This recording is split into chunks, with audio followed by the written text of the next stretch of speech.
For your colleagues in the back, pour vos collègues dans le fond de la salle, pour les télés, nous vous demandons de ne pas vous lever, ni pendant la séance de M. Ghosn, ni pendant la séance de questions-réponses. Je vous remercie.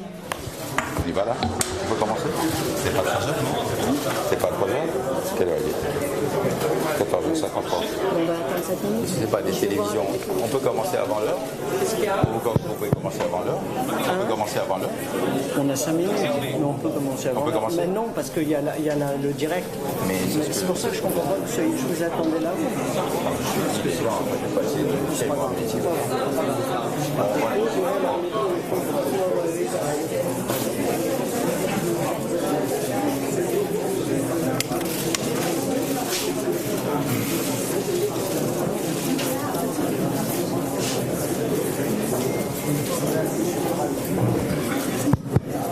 hein?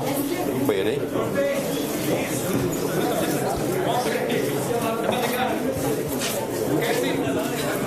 Dire qu'on attend 5 minutes pour le direct. Vous voulez leur dire? Oui. On attend 5 minutes parce que la conférence de presse devait commencer à 15h. C'est pour vous les télés, pour vos directs. We'll wait for 5 minutes because it's supposed to begin at 3 for the TV.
بالجميع اللي لبوا الدعوة الكريمة لحتى يشوفوا صديقهم اللبناني اللي كل لبناني بيفتخر فيه.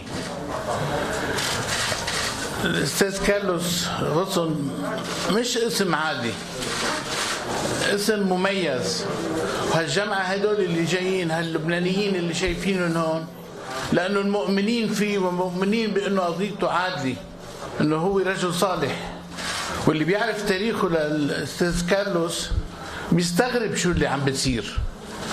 صحيح أنه هو ولد في البرازيل، وأول شركة كان فيها شركة فرنسوية ميشلان، وانتقل من هناك على فرنسا، ومن رجع فات على شركة رينو مساعد مدير عام، بعدين صار مدير عام. بسنة 99 صار في مشكلة كبيرة كتير عند النيسان. النيسان كانت شركة مفلسة ما معهم مصاري وعليهم 15 مليار دولار. راح هو كمدير كبير بشركة رينو وعمل اتفاق معهم واشتروا 30% من نيسان، ووعد انه خلال 4 سنوات رح يقدر هو يوفي الديون اللي عليها. ولكن الحمد لله قبل ب3 سنين كان وافي الدين اللي على نيسان. ما اكتفى بالنيسان بس، كمان جاب الميتسوبيشي، ومن هون كبرت الدنيا كلها. وما بدي اترك الكلام طبعا، بس هيدي على نجاحاته اللي بيفتخر فيه كل لبناني. وانا بحب اهلكم بهالموقع الجديد للنقابه اللي الله يرحمه ريمون نجار هو تبرع بهذا تأهيل هذا البناء. وشكرا.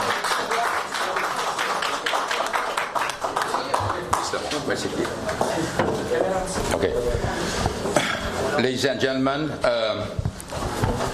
I want to thank you for taking the time to be here, with many of you traveling great distances to join me. Ça, c'est le seul endroit où je vais parler en plusieurs langues. Je voudrais aussi saluer nos amis de la presse française qui nous ont rejoints. وأنا حابب كمان سلم على كل أصدقاء اللبنانية. أنا اليوم فخور كون لبناني، لأنه إذا في بلد بالعالم وقف معي بهالصعوبات هو لبنان. As you can imagine, today is a very important day for me. One that I have looked forward to every single day for more than 400 days. Since I was brutally taken from my world as I knew it, ripped from my family, my friends, my communities, from Renault, Nissan and Mitsubishi, and the 450,000 women and men who comprise those companies. I have not experienced a moment of freedom since November 19, 2018. It is impossible to express the depth of that deprivation and my profound appreciation to once again be able to be reunited with my family and loved ones. Today is also a poignant reminder of the day precisely 1 year ago when I appeared before many of you, as well as a Japanese judge and prosecutors in Tokyo. I pleaded my innocence by I did so while constrained by handcuffs and bound by a leash around my waist, which was used to walk me into the courtroom. I was in the midst of being held indefinitely in solitary confinement after several failed attempts at bail. I had just spent the Christmas and New Year holiday alone and in confinement, and I hadn't spoken to or seen my family for 6 weeks.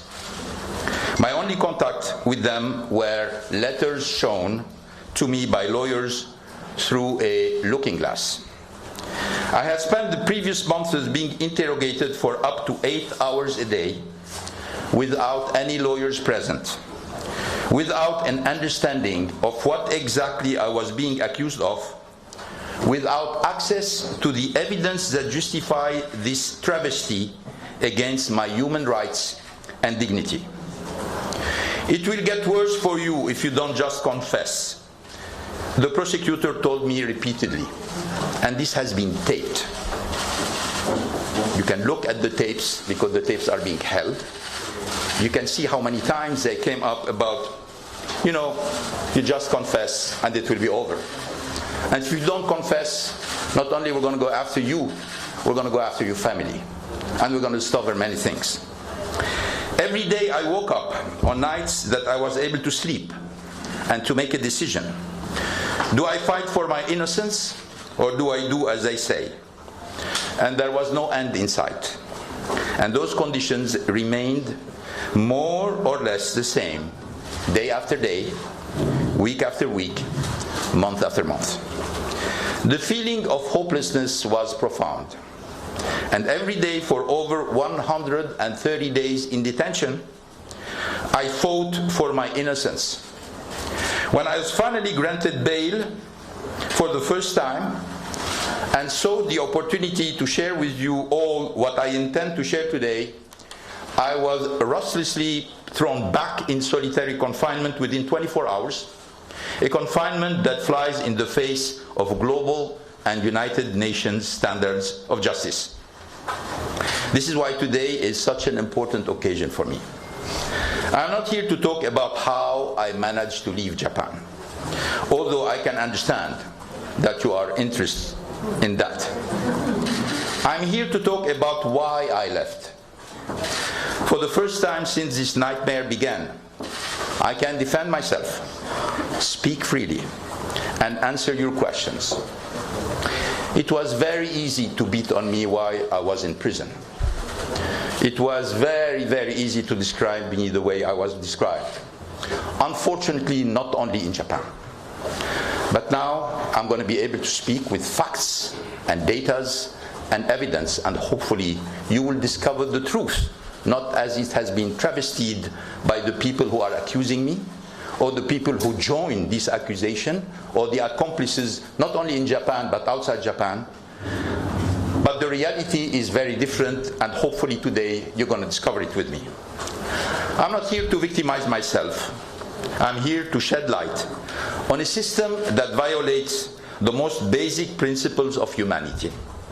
I'm here to clear my name and to pronounce clearly and emphatically something that was interpreted as a heresy in the Japanese judicial system. These allegations are untrue, and I should have never been arrested in the first place.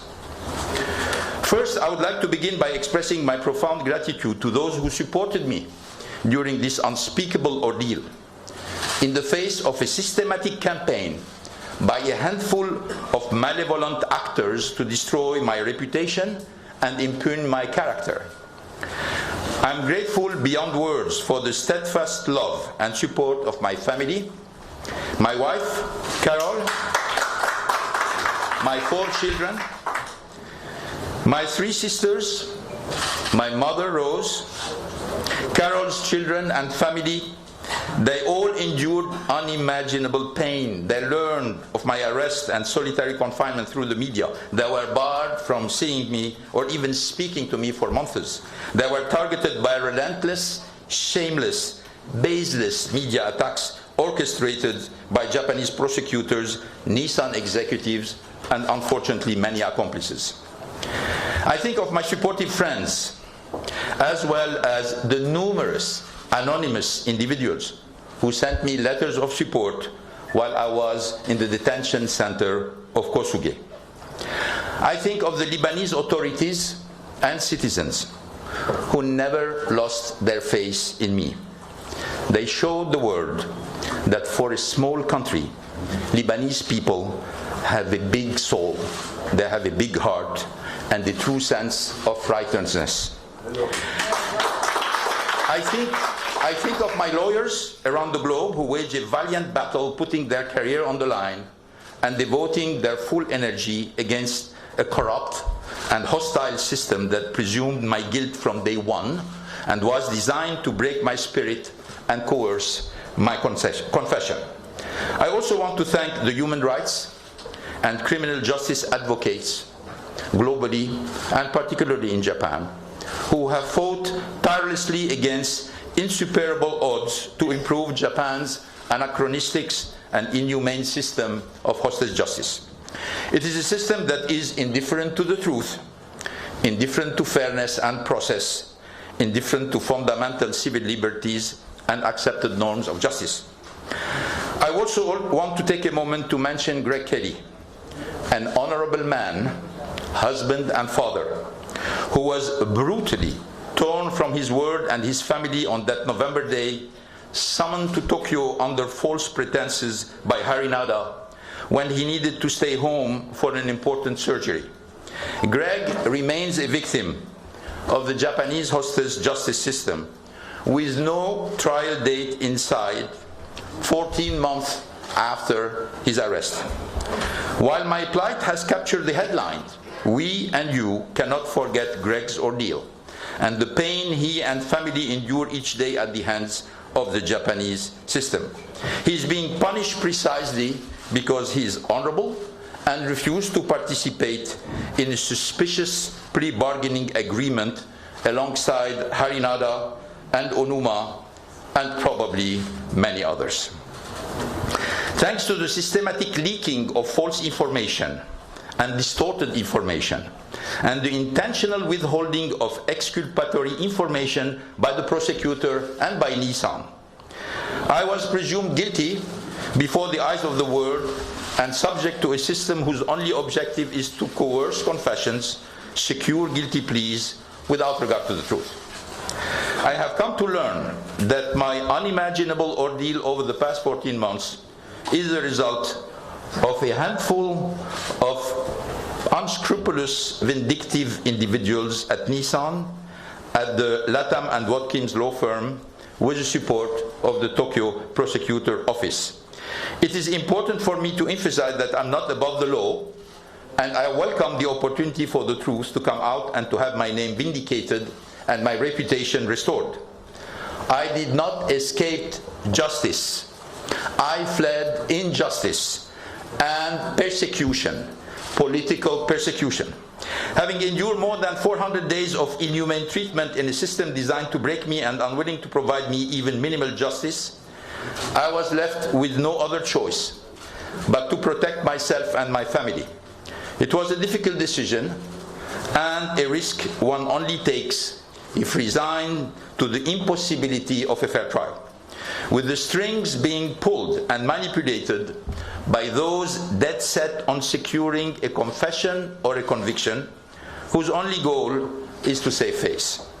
The facts, the truth, justice are irrelevant to these individuals. This was the most difficult decision of my life, but let us not forget that I was facing a system where the conviction rate is 99.4%. And I will bet you that this number is much higher for the foreigners. The legitimacy of a justice system should not rest on its conviction rate, but instead on the confidence that it searches for and honors truth and dispenses fair and just outcomes. It is the prosecutors, aided and abetted by petty, vindictive and lawless individuals in government at Nissan and the Latham law firm, who have destroyed and are destroying Japan's reputation on the global stage. It is them who are fueling an archaic, manipulative, arbitrary side to an otherwise modern country. It is them who should be held accountable. The charges against me are baseless. Why do you think the prosecutors have leaked false information to the press against the Japanese law? Why have they intentionally concealed exculpatory evidence that support my innocence? We're going to see it. Why have they continually delayed the still undetermined, 13 months after, the still undetermined trial date, and extended relentlessly the investigation timeline? Why have they rearrested me and seized all my legal defense documents? Why were they so intent on preventing me from talking and holding a press conference where I would set forth the facts and my side of the story? Why have they spent 14 months trying to break my spirit, banning me from all contact with my wife, and surveying my every move? Let me, before going to your question, and I know you have many, try to give you some answer. And I'm going to follow particularly 5 topics. The first topic is why all of this happened. At the beginning, why all of this happened. The second is how did it happen. I'm going to tell you a little bit of what I've been through for 14 months. Third is we're going to come back to the 4 charges that the prosecutor have put on me. And I'm going to explain to you the charges. We're going to also talk about all the charges that have been at the base of what I call the smear campaign, that the prosecutor didn't dare even put them in the accusation, but they are flying through the media with many fantasist interpretation, and unfortunately with some official position which are absolutely not rigorous on them.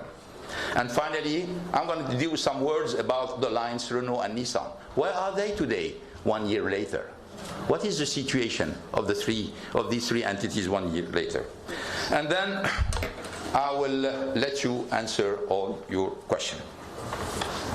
So let me start with the first item, which is why. Okay? If we say, okay, this is a plot, and this is something which has been organized, why? What are the reasons for this? Well, we have 2 reasons.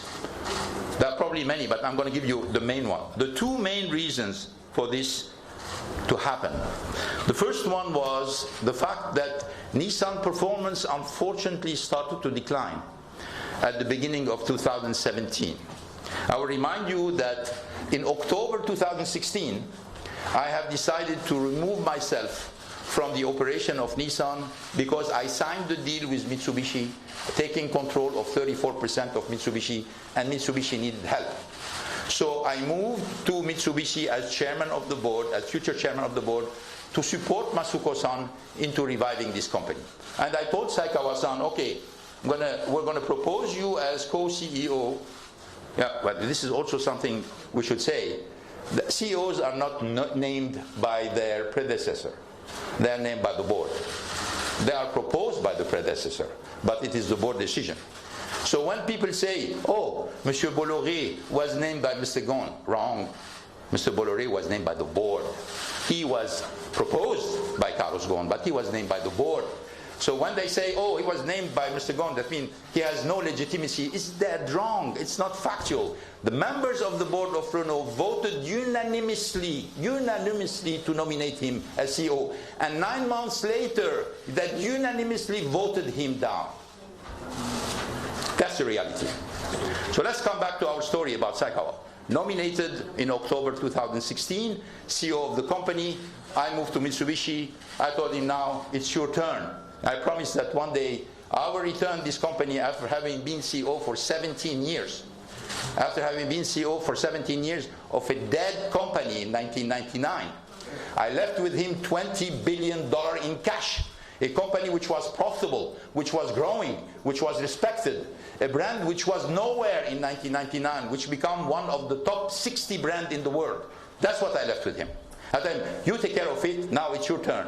Let me help Mitsubishi, let me take care of Renault, and let me take care of the lines. Unfortunately, you know, a CEO is here as long as he performs.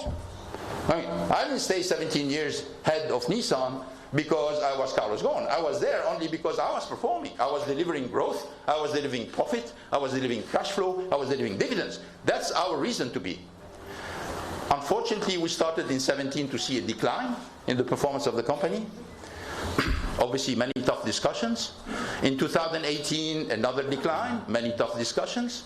But at the same time, he was the CEO and he was responsible for it, so he has to find the solution with his own team. So there was some nervousness in the ranks of the top management, and particular ranks in the top management, that at a certain point in time, patience will run out and change will come. That's number one. Number two, well, we have to come back to the history of the alliance. You know, there was a famous Florange law in France that has been voted, giving double voting rights for the shareholders who have more than 2 years. We, as board of Renault, opposed this rule. And we have the right, because the law allowed us, if there is more than 2/3 of the shareholders voting to pass over this rule, it was possible. We didn't prevail because, as you know, the French state increased its stake into the company, blocked the majority of 2/3. We have most of the shareholders with us, but we were not able to reach the 2/3 of the shares. This left a big bitterness with our friends in Japan. Not only with the management of Nissan, but also with the government of Japan. And this left a big state because somehow they considered that it is unfair that Nissan, who owns 15% of shares in Renault, has 0 voting right, and that the French state, which owns 15% of Renault, has double voting rights. We tried to explain it. We were not successful, unfortunately. And this is where the problem started.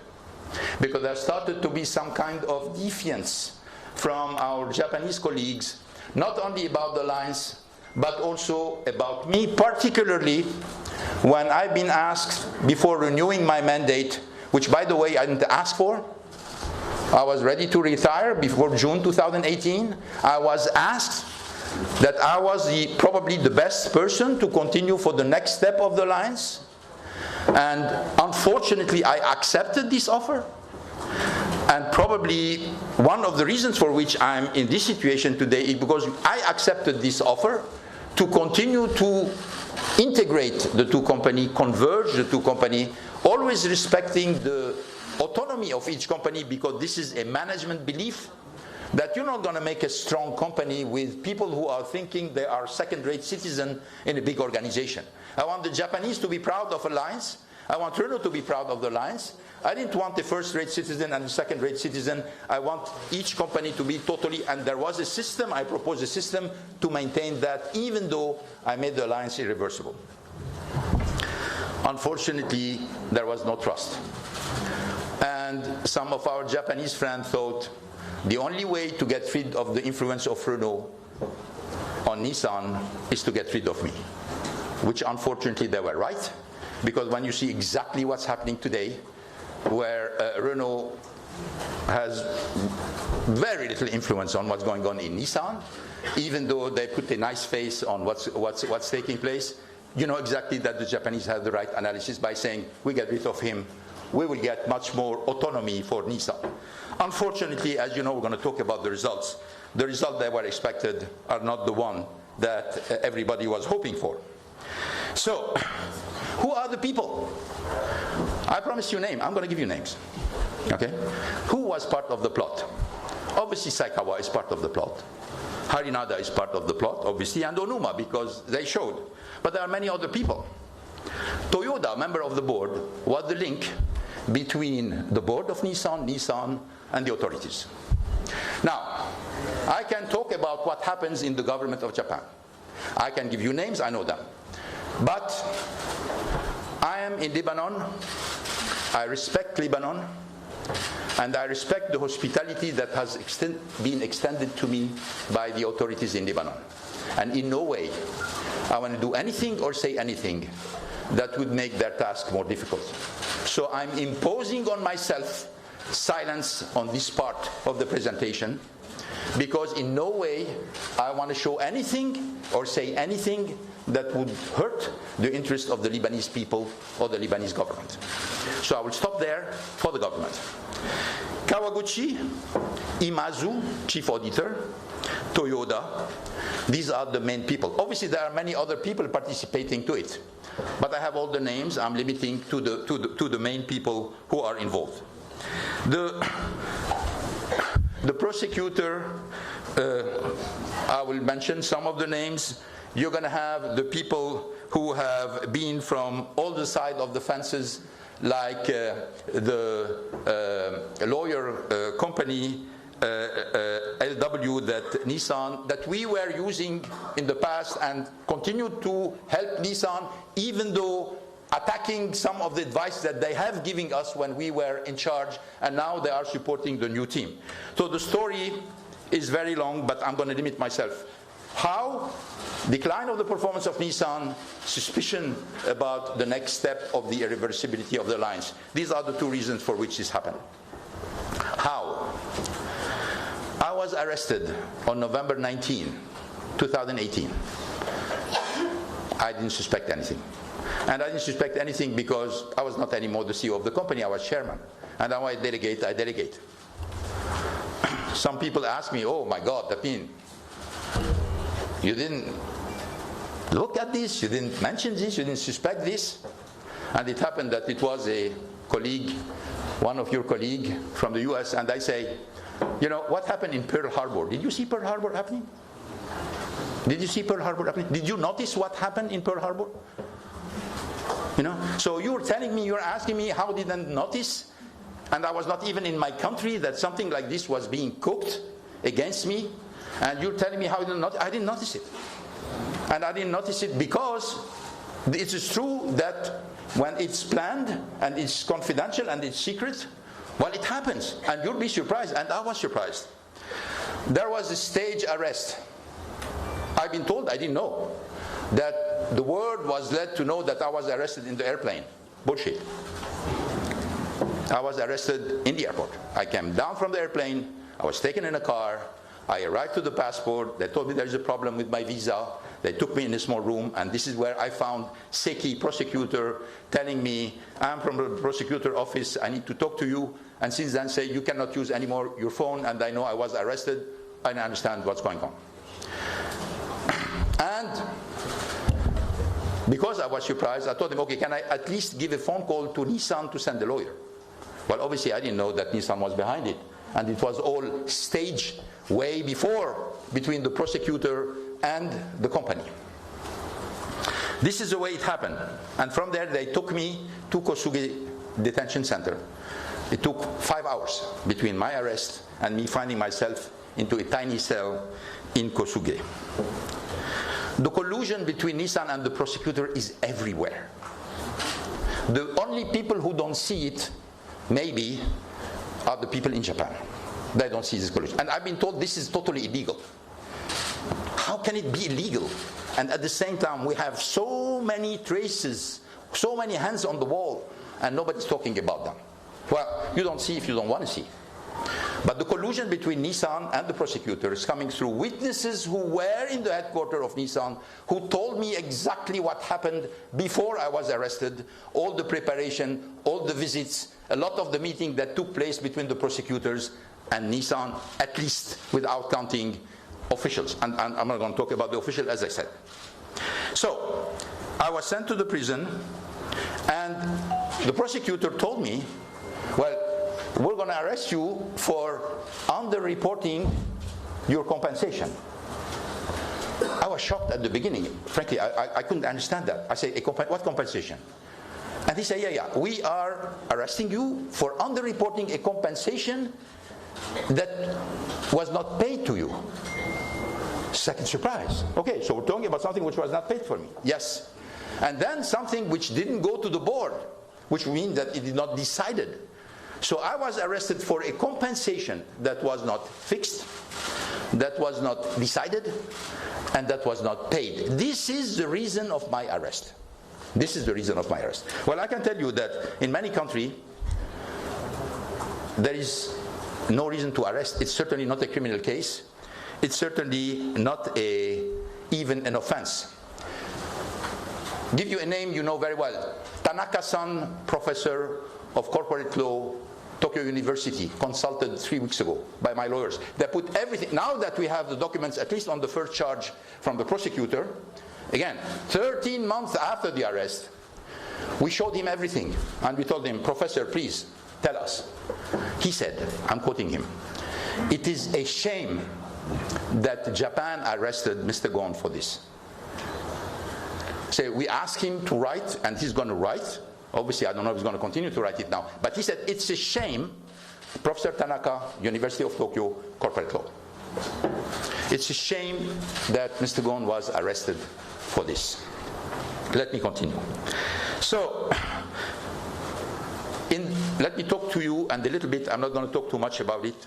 130 days in prison, solitary confinement, tiny cell without window, light day and night.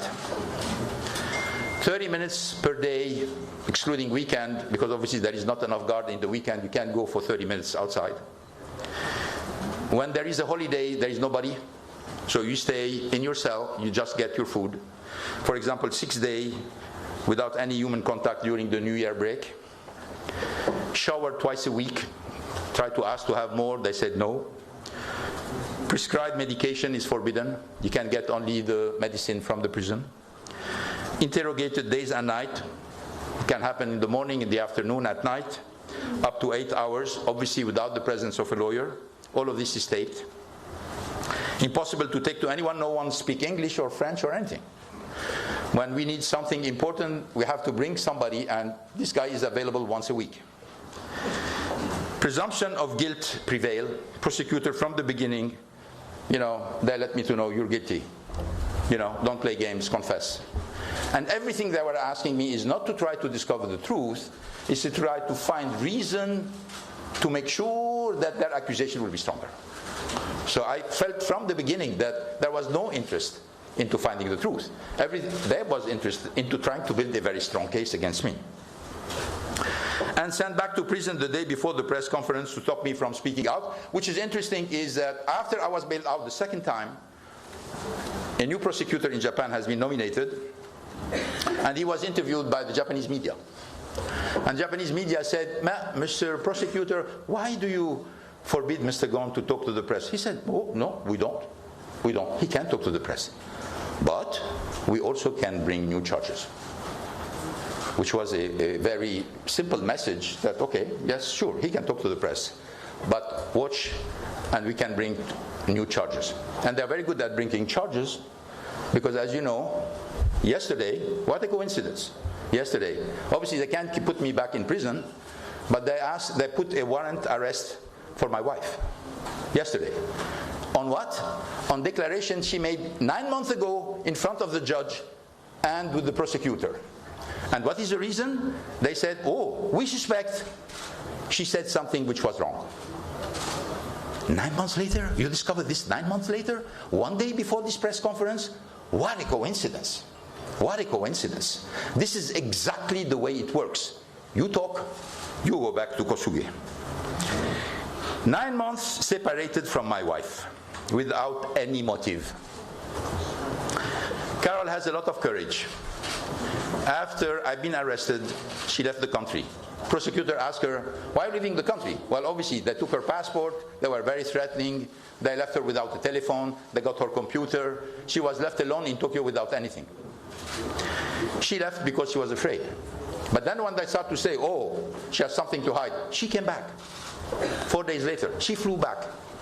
They interrogated her in front of the court with the judge and the prosecutor. And then she left. And now they're issuing a warrant for false testimony 9 months later. Let me give you another example. The judge in charge of the bail condition, Hajime Shimada, we asked him 7 times to remove the ban over a period of 9 months. 7 times. And every time he took the time to think, nothing changed, huh? And then he came back by saying no. And why no? Because tampering of evidence. Tampering of evidence for Carol. But I was able to receive my sisters. I was able to receive my kids. I was able to receive my cousins, my friends. So if I was intending to tamper evidence, I could tamper evidence with anybody. Why Carol? Because they knew that by not allowing me to have a normal life, they were breaking me. And which is interesting is when we tell Shimada-san, maybe they can meet from time to time under your control. And the question was very interesting. It was saying, why do they want to meet? And we said, okay, how about a Zoom, a conference? He said, what do they want to talk about? I felt like I was not a human anymore. I was something between a human, an animal, or an object. But I mean, there is no feeling that a man and a woman who are married want to talk together, and I have to explain why I have to talk to my wife? They didn't care. And the answer, as you know, was no. And I had the right for 2 hours in 9 months, with a lawyer present in the room, and the poor guy was embarrassed. He just tell me, please excuse me, I have to be here, and I have to report about what did you say to your wife. That's what you're talking about. The second one that I would like to mention also, I mentioned I had many pre-trial sessions. In the pre-trial session, you have the prosecutor, you have the defense, and you have the judge. 3 judges. Well, I was naive. I thought that the judge was the boss. Well, I was wrong. The boss was the prosecutor. The judge, Kenji Shimotsu, very nice guy, very polite, but the prosecutor did whatever they want. When they were late, they say, well, sorry, we're late, we're busy. When they ask, why don't you bring this document this date? They say, we're going to think about it. Then the date comes, they say, we're late, we're not giving it. And why all of this? Try as much as possible to delay the trial. And when I left Japan, I still did not have a date for the first charge. Didn't have a date for the first charge. Then they came with the idea about saying, oh, we cannot put all the trials at the same time. You have to finish the first charge before we start the second one. So when I asked my lawyers about how much time all of this is going to take, saying, we're afraid you're going to be maybe 5 years in Japan before I get a judgment. 5 years in Japan. This is, I understand, we have Maître Zimre, who is here, who is a specialist in human rights. Speedy trial is one of the basic and most fundamental rights of any human being, part of the Treaty of Human Rights. Well, I was far from a speedy trial. On the contrary, I had the impression that it can take as much time as possible, and, you know, with the judge being a kind of nice organizer of the whole things, and the prosecutor calling the shots. 99.4% conviction rate. All the signs that there was no way I was going to be treated fairly. No sign that I will have a normal life for the next 4 or 5 years. So I can tell you, that means it's not very difficult to come to conclusion. You're going to die in Japan, or you're going to have to get out. This was not about justice. This was, as I felt, I was a hostage of a country that I have served for 17 years. I dedicated my professional life. I was proud of it. I revived a company that nobody else before me was able to do. For 10 years, they were in the dirt. I brought them. For 17 years, I was considered as a role model in Japan. More than 20 books of management were written about me. And like this, in a minute, all of a sudden, few prosecutors and a bunch of executives in Nissan say, you know what? This guy is a cold, greedy dictator. That's what I said. Cold, greedy dictator. We filed motion to dismiss because of all the elements that the prosecutor violated. Obviously, this motion is still being analyzed. And then there is an endless search for new charges by the prosecutor. So in a certain way, you know, I think we have the list. Yeah, we have here the list of all the prosecutor misconducts that have been presented with evidence and with facts and with data and with name and with testimony that were presented to the court just to ask for the case to be dismissed. But my lawyers in Japan told me, you know, don't think that it will be dismissed. There is 0 case in Japan where whatever is the reason of dismissal, a case was dismissed. Some people were acquitted, it's part of the 0.6% left, but there is 0 case of dismissal. Let me go now to the accusation. The first accusation is the underreporting. This is the main accusation for which I was arrested. Again, amount of money not fixed, not decided, not paid. What's interesting also, I'm going to give you some interesting facts, is that Nissan pleaded guilty in Japan by saying, oh, we're sorry, we're going to provision 9 billion yen recently, and we're going to plead guilty in Japan. And they asked to pay a fine. Good citizen. The problem is that in Tennessee, where there is a lawsuit against them, they took the opposite position. Their lawyer said, well, we're not guilty, there is no reason, and this document is available for you. In Japan, we're guilty, that's what Nissan says. In Tennessee, they said, we're not guilty.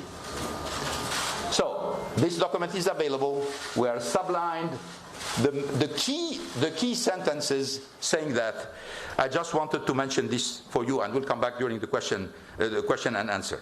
And again, there is no democratic country I know where you go for jail for this kind of accusation, even if they were right. Shinsei Bank. Shinsei Bank, there is a resolution from the board. This is a board resolution. Interesting, in the board resolution, everybody voted unanimously for a resolution saying if a foreign director or a foreign officer want to have a contract of exchange rate to cover his income, he can do it at no cost for the company. Who was present? Well, some people you know. Carlos Ghosn was member of the board. You have Saikawa, member of the board. They all signed on this. No cost for the company. Very good. I benefited from it. No cost for the company. No cost for the company. No loss for the company. Again, we return by saying, where is the problem? Where is the problem? We continue. Jufali. This is another one. Where they say, Mr. Ghosn, Jufali didn't do nothing. He received $14.7 million from Nissan on 4 years, but he didn't do nothing. This is the accusation. He didn't do nothing. Well, we have a contract. We found finally, we get the contract about what Jufali was doing. What are the documents that was signed between Jufali and many executives inside Nissan? But particularly, I want to attract your attention to the fact that, there have been a lot of articles saying, CEO reserve. Oh my God, this is the kind of secret money that Carlos Ghosn, open a safe, has a lot of cash, distributed to his friend. He can do whatever he wants. CEO reserve is a line in the budget. That's what it is. You can access CEO reserve, but it is a line in the budget. It has no payment, it's no cash, it's nothing at all. This is one indication of the CEO reserve. How does it go? You have a vice president asking for the money. In this case, it's Gilles Normand, who was the head of the region. Then he has to explain why he wants the money and what is the contract which is based. And then you have many people reviewing it and agreeing on it or not. Well, obviously you have legal, then you have the controller, then you have the boss of this guy, who usually is the head of the operation, then there is me. Why? Because if it's called CEO reserve, I have to accept that. Every single payment from CEO reserve follow the same procedure. There is not $1 paid from CEO reserve with my signature alone. You have all these people signing on, and after this, after you agree on the budget line, then it has to go for the payment. And when you go for the payment, you have many other people having to sign. Local controller, local vice president, obviously the people receiving the money, etc., etc. So all this farce, talking about CEO reserve as a kind of being special things where Carlos Ghosn was taking money, giving it to his friend, it doesn't stand 1 minute. We have all the evidence showing that. We have all the documents, fortunately now, because when I was arrested, they took everything from me. I had no computer, no file, no in Renault or in Nissan, nothing. Everything was taken. So I have to reconstitute everything to defend myself. And obviously, I'm using here some of the documents that the prosecutor have at the end to deliver to us in order to allow us to defend ourselves. We also, I would like to show you, can we move to Ananda Sass, to the declaration of different people? Yeah. Then we have a lot of statements. Prosecutors in Japan have been visiting many people making statements. Never heard about them. We heard about them because they were obliged to give it to them. One of the important statements is Gilles Normand. Why Gilles Normand? He was the vice president in charge of the Middle East for Nissan. Another one is Joe Peter. Joe Peter was the chief financial officer of Nissan. Another one is Alain Dassas, also another chief financial officer. They covered all these areas. And when we look at what they are saying in all these documents, and these documents are available, you can consult them, and we make them available for those who want to look at them. So when we are looking at that, what do they say? They say the Middle East was an important region for Carlos Ghosn, because Toyota is one of the main profit center of Toyota, and it's not one of the main profit center of Nissan. And as you know, the Middle East is practically an Asian country. The cars selling are Japanese cars and Korean cars. And then obviously you have some Mercedes and BMW, but the European have practically no position in the Middle East, or very weak position. I'm talking particularly about the Gulf. So I want to push the people to say, okay, let's go on the offensive. We have an opportunity not only in volume but also in profit. And we need to change the way we do business. We need to innovate in the way we do business. Pushing people to partner with the local dealer, that's what Toyota does. They don't have their own bureaucrats going into the region trying to do what they do. They say, no, we have a good dealer. Let's work with him. Let's give him support. Let's give him incentive. Let him do the job for us. And frankly, it delivered for us. Because every time we did this, we had higher sales and higher profits. All of this is argumented. And the presentation made by the prosecutor is, Mr. Ghosn has special ties with the Saudi guy and with Ahmad Bahwan and Suhail Bahwan in Oman. So they had this kind of very cozy relationship. Well, in fact, everything we did with Oman, we did it with Dubai, we did it with Lebanon, we did it with Qatar. They're not talking about the other one. They're just focusing on, these incentives are very big. And what's interesting is when you compare the incentive paid to these people, it's totally normal. And even below the level of incentive that competitors are saying. But this is something you never heard about. Potential of the Middle East is very important, and that's what we were going after. Ahmed Bahwan, let's go to the next one, has been reviewed by the prosecutor. Never heard about it, huh? He was reviewed by the prosecutor in Japan. He was interrogated for 1 day. Never heard about it. Why? Because obviously he didn't say what they were expecting him to say. He denied all of the accusation. And he denied all the accusation knowing that obviously nobody's going to believe him. They're going to say, yeah, but if you are accomplice, well, in a certain way, you may say something different than the truth. But you need to know that all the bank accounts, my bank accounts, Bahwan bank accounts, Kumar bank accounts, Jufali bank accounts, have all been swept. All of them. All bank accounts in the world. So if there was any payment which was suspicious, I can tell you, it would be front page of the Nikkei or the Sankei before it will come directly by the prosecutor. So then people say, okay, so what is the story with Kumar? Well, I say, well, if a breach of trust is there is a money from Nissan going from Nissan and ended up with you, well, there is no money from Nissan because the money Nissan stops at Suhail Bahwan Automotive, period. And Kumar has nothing to do with it. And we have all the evidence of that there was absolutely no transfer indicating that there was any money from Nissan benefiting Kumar. So, end of the road. There's no breach of trust, because breach of trust is there is money of the company which is benefiting the executive of the company. I'm sure we'll come back on this. So, let's continue on character assassination. This is, I must say that they've been very successful. As you know, Nissan hired a lot of people. I read in Bloomberg recently that they spent more than $200 million for the investigation and for everything around this. $200 million. To get how much money? How much money is at stake? They're talking about $14.7 million with Jufali that was paid to Jufali, and $5 million for Bahwan. So how rationally you're going to say you're going to spend $200 million? You're going to destroy your company. You're going to destroy your brand. You're going to destroy your image. You're going to divert the attention of all your top management. You're taking a big risk with the alliance. And by the way, the market cap decrease of Nissan since my arrest is more than $10 billion. They lost more than $40 million a day during all this period.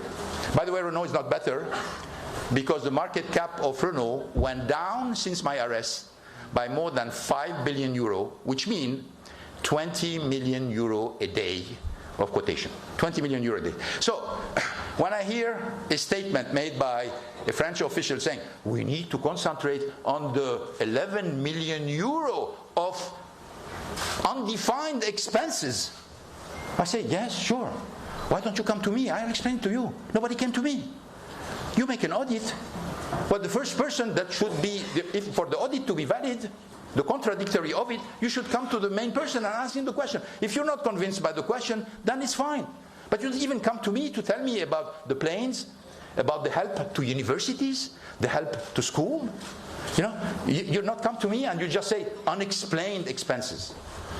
I don't worry about these 11 million euro because I have an explanation. I worry as a shareholder of Renault about the fact that I lost 35% of value and I still don't understand why. I worry when Renault goes down by all this amount, the automotive industry is up 12%. So the only companies which went down in market cap for this period of time are, what a coincidence, Renault, Nissan, Mitsubishi. And everything else on average went up 12%. So why a company is made? It's what? It's about what? It's about, it's about creation of value, if I remember. A CEO is here for the creation of value. A board is here to protect shareholders. Where are we here? I'm a little bit lost as a shareholder of Renault and a shareholder of Nissan. I say, oh my God, who's protecting me as a shareholder? Who is caring about me? Where is the name of the brand? Where's the future of the brand? Let's go to character assassination. Made the big story about Versailles. Versailles. Some people think I'm in prison because of Versailles. No, it's true. I mean, some people say, okay. First Versailles, first accusation, Mr. Ghosn, you make a 15 years anniversary of the alliance in Versailles. Yes, sure. Why Versailles? Versailles is not Louis XIV. Versailles is the most visited site in France. It's a symbol of the genius that France has. It's a symbol of the opening to the world. It's the symbol of the globalization of France. You talk about Versailles, any foreigner will come to Versailles. They're amazed by the beauty, by the attraction, by the gardens. That's why we sought Versailles. It's not because you want to mimic Louis XIV or you want to mimic Marie Antoinette. It's ridiculous. We made it and they say, oh, this was a party of birthday. We say, well, hey, I made a speech. Where is the speech? Speech disappeared. All of a sudden, I can get the speech I made, which was a corporate speech where I thank all the people for the support they've given to the alliance. But people say, hey, but why the other executive of Renault and Nissan were not here? Well, it was not for the executive. We had a celebration with the executive, which was different. This was for the partners, and particularly with the foreign partners. If you invite somebody in France to go to Versailles, he doesn't care. But if you invite an American, a Chinese, a Japanese to go to Versailles, they all run. They all run. That's the reason of Versailles. But the suspicion is, this was a birthday party. Okay, character assassination. Second one, you have the unfortunate reservation of a room in Versailles. Can we? Yeah. This is the bill. Who took care? Let me tell you how it happened. We were big sponsors of Versailles. Why?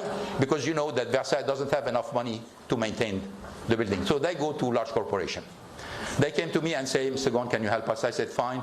Because the image of Versailles fits with the image of the lines, it fits with the image of Renault. Let's do it. I agreed.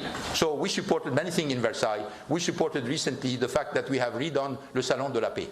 It was in a situation which was, frankly, horrible. We paid more than 1 million euro. Well, hopefully it didn't come as a breach of trust that I'm using the money of the company for something in which Renault may not be interested. It didn't come. 1 million euro to redo the Salon de la Paix. So the image of Versailles is this one. So Catherine Pégard, who is the head of Versailles, told me, Mr. Ghosn, you're a big benefactor. You know, from time to time for our big friends, we can make rooms available. If you have a private party, we can make room available. I say, thank you very much. And then many months has passed. All of a sudden, I had the possibility for Carol's 50th birthday. She was telling me, okay, we need to have our friends coming from Lebanon and from the United States. I said, you know what, maybe Versailles can be an interesting place. I had this proposal from Pega. Called Pega, she said, no problem. We put somebody in charge, obviously we're not going to do it. This is a company, CMP. CMP put all the expenses, we have them here, and then they put a rental of the room. Offered by Versailles. It's written on the document by the people who organize it. And they put €0. Okay, so when I see this, I say, okay, it's a commercial gesture. They are appreciative, etc. That's fine. We're going to make their own traiteur work. We're going to use their own people.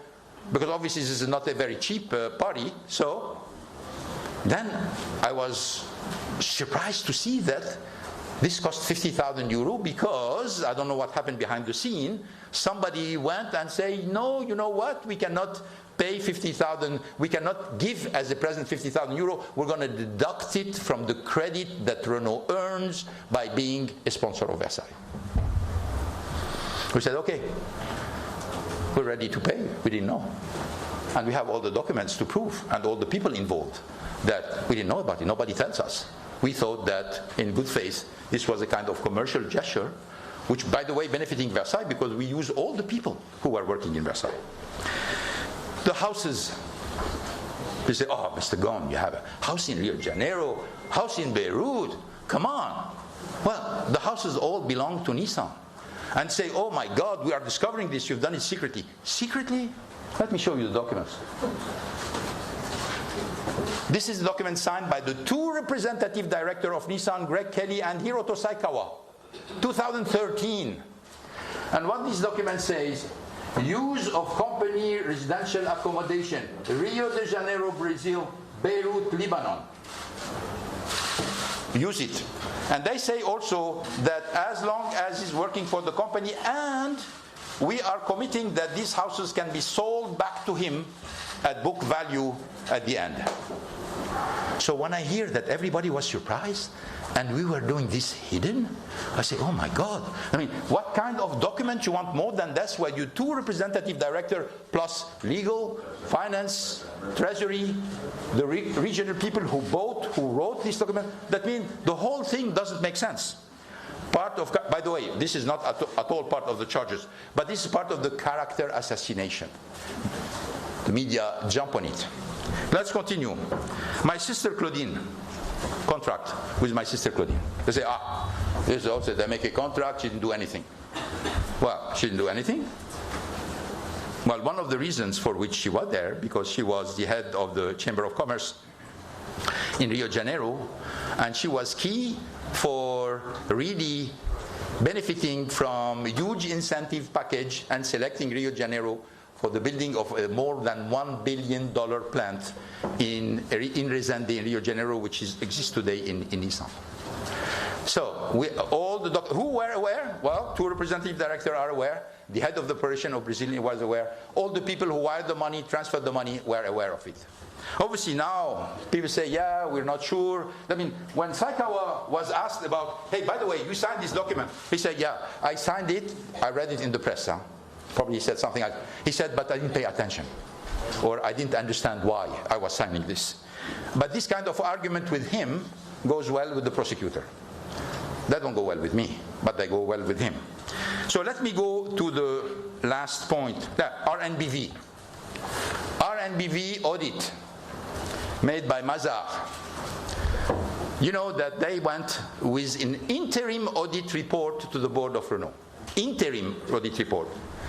And after they've seen the interim audit report, Renault communicated, and some official of the government communicated, the results of an audit which is not finished, before even I have the opportunity to interface with them.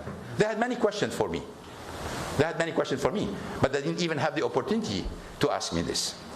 So this so-called audit, which is absolutely not contradictory, which is going to be the object, if I understand very well, of a legal battle, Well, it didn't follow any one of the rules of the audit. And the first element of an audit is the contradictory. The fact that you are exposed to the results and you have to explain what's going on. This did not happen. And you know, we are treating Renault, Nissan and RNBV as small pop and mom shops. Like there is no controller, there is no finance, there is no auditors, there is no outside people. All the bills are being reviewed, not only internally but externally. All the explanations are being made. So people think that this kind of things can happen without anybody, you know, without anybody, just a couple of people signing on it. This follow a protocol which is extremely rigorous. And I can tell you, RNBV had the same protocol than Renault and Nissan. Let me go for the last point before probably making a break before going to your question and answer. Then you say, why all of this? What is the consequence of all of this? You know, it's difficult to know who's the winner of this. Who at the end of the day, who prevailed into this? Well, in 2017, the Alliance was the #1 automotive group with 3 companies, Renault, Nissan and Mitsubishi, growing, profitable, with a clear vision for the future, strategy, bold strategy, and you know very well that we were preparing to add Fiat Chrysler to the group because I was negotiating with John Elkann for Fiat Chrysler to join. So we had the strategy, we know where we were going, we know how the synergies work. This was the situation in 2017. We look today, well, frankly, there is no more alliance. If somebody said, well, why you guys are together, because it looks like all the decisions are made are consensual. Well, I've been managing this entity for 17 years. I can tell you, consensus doesn't work. It doesn't work. You have to make sure that you force people to go for synergies. You make sure that they adhere to the synergies. You spend time to explain to them why the synergies are important. If you leave them to themselves and you say it's consensual, nothing happens. And by the way, we saw it in the results of the companies. So, 3 companies, Alliance disappeared, no longer works. And the 3 companies, the growth has disappeared, profits are down. I'm finding a hard time to see any strategic direction. No more technological innovation coming. And no more work. And on top of this, the line missed the unmissable, which is Fiat Chrysler. Didn't go with the Alliance, they go with PSA. But it's unbelievable. How can you lose that? How can you lose this huge opportunity to become the dominant player in this industry by developing ties with people who were eager to join you, who were totally complementary to the Alliance? Obviously, you're going to have 15 explanations telling you, you know what, it's because of Ghosn, because, you know, this and that and that. Everything is on me now, okay? But it is unbelievable that this didn't happen. It's unbelievable. So,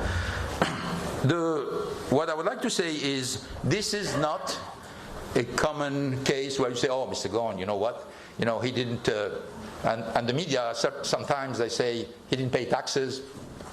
No taxes involved. You know, he hidden compensation. When I tell people I didn't receive any compensation, they are surprised. But the whole story has been put in a way to lead people to think something which is different from the reality.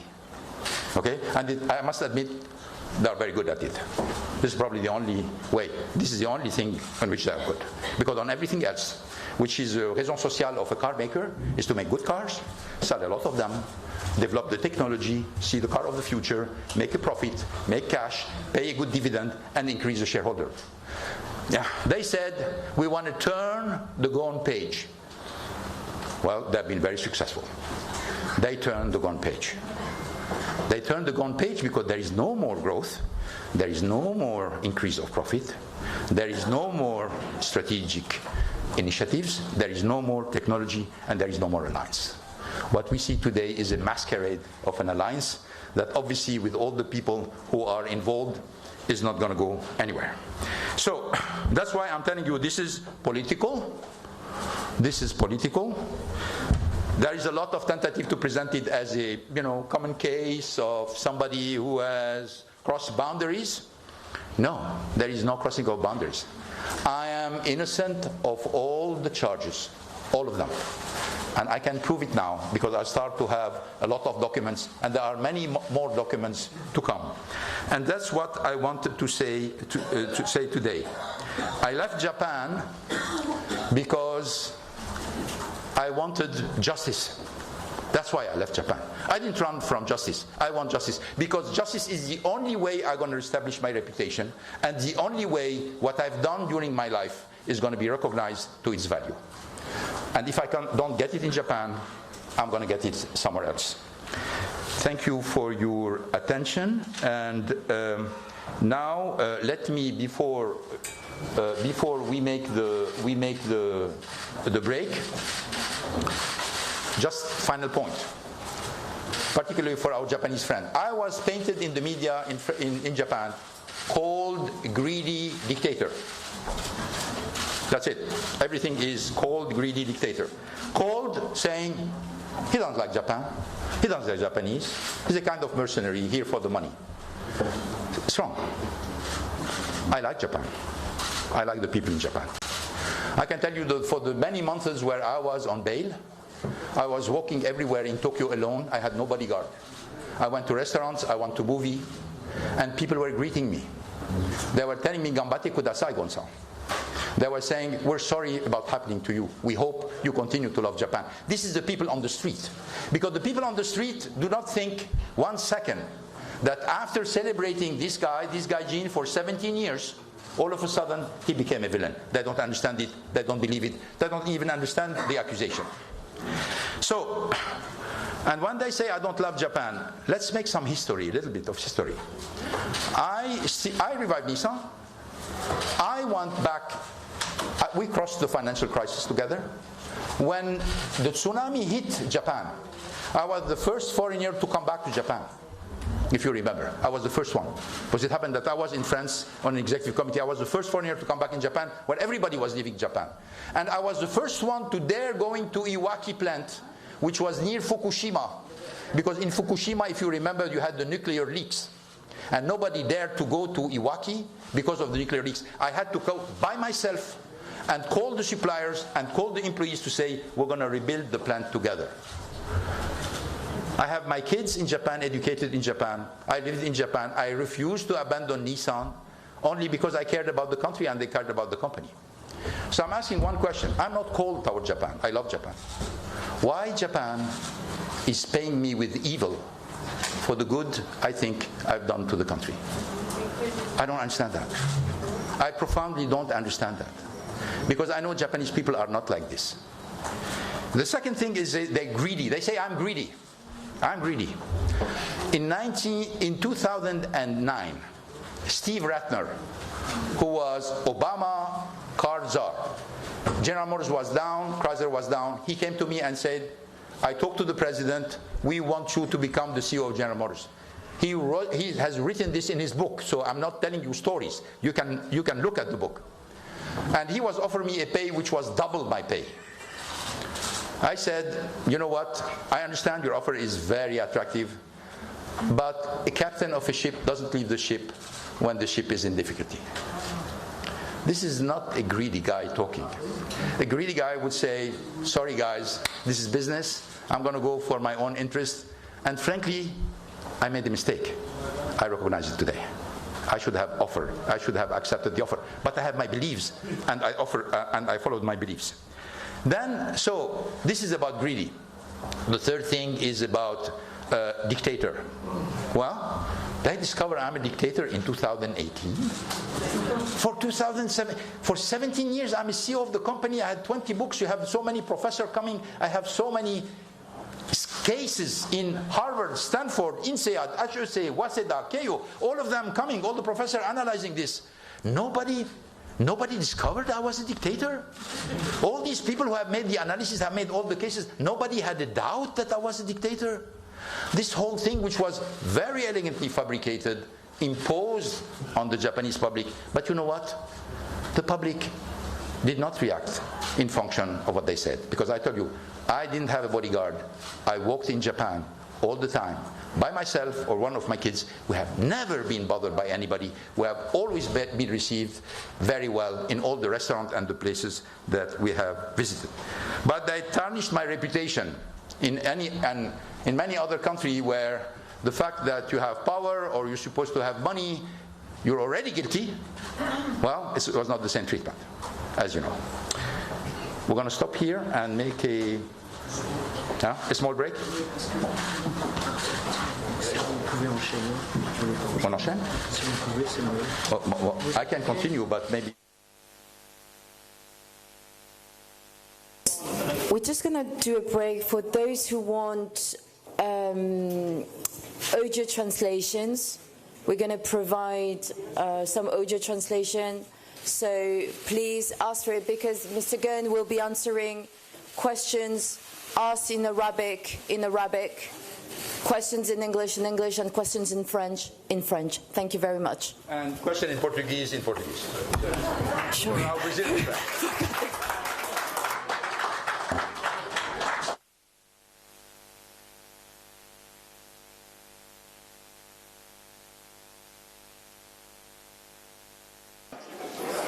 Thank you very much for your cooperation.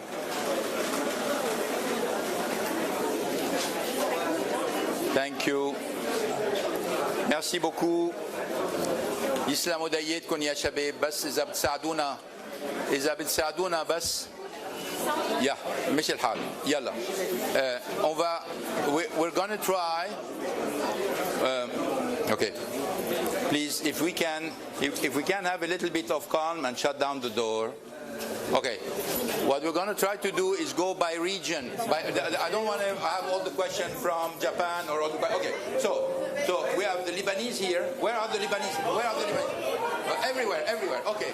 So where are the French? Okay. La France est ici. Where is Japan? Japan is here. Very good. Le Liban est là.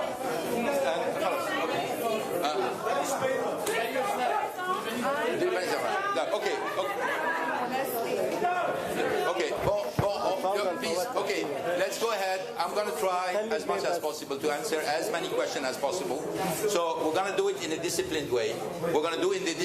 And please don't ask 5 questions.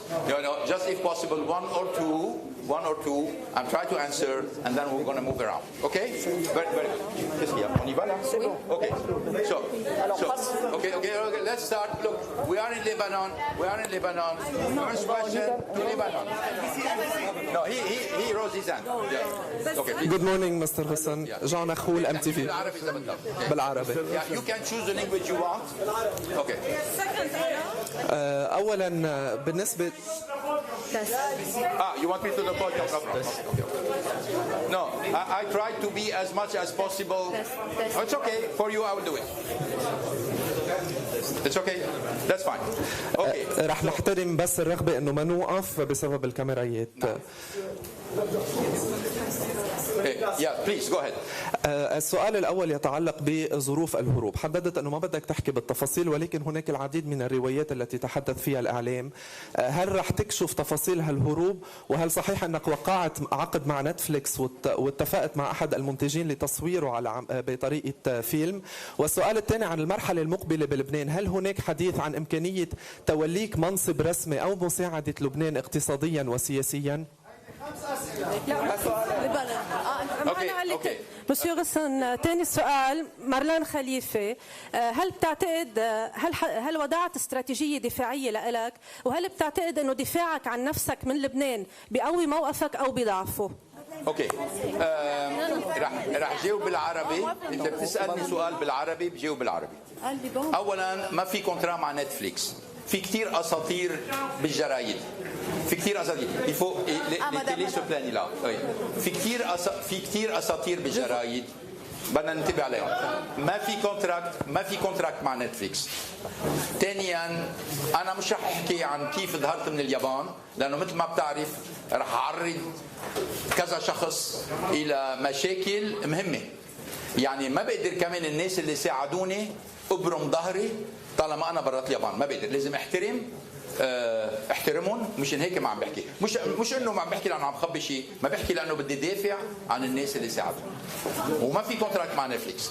هلا اذا شي يوم من الايام رح تعرفوا الحقيقه، انتم رح تقولوها الحقيقه، مش ناطريني. يعني انتم عم تعملوا الانكيت وانتم عم تعرفوا شو عم بيصير وانتم رح توصلوا على الحقيقه بلا ما انا احكي.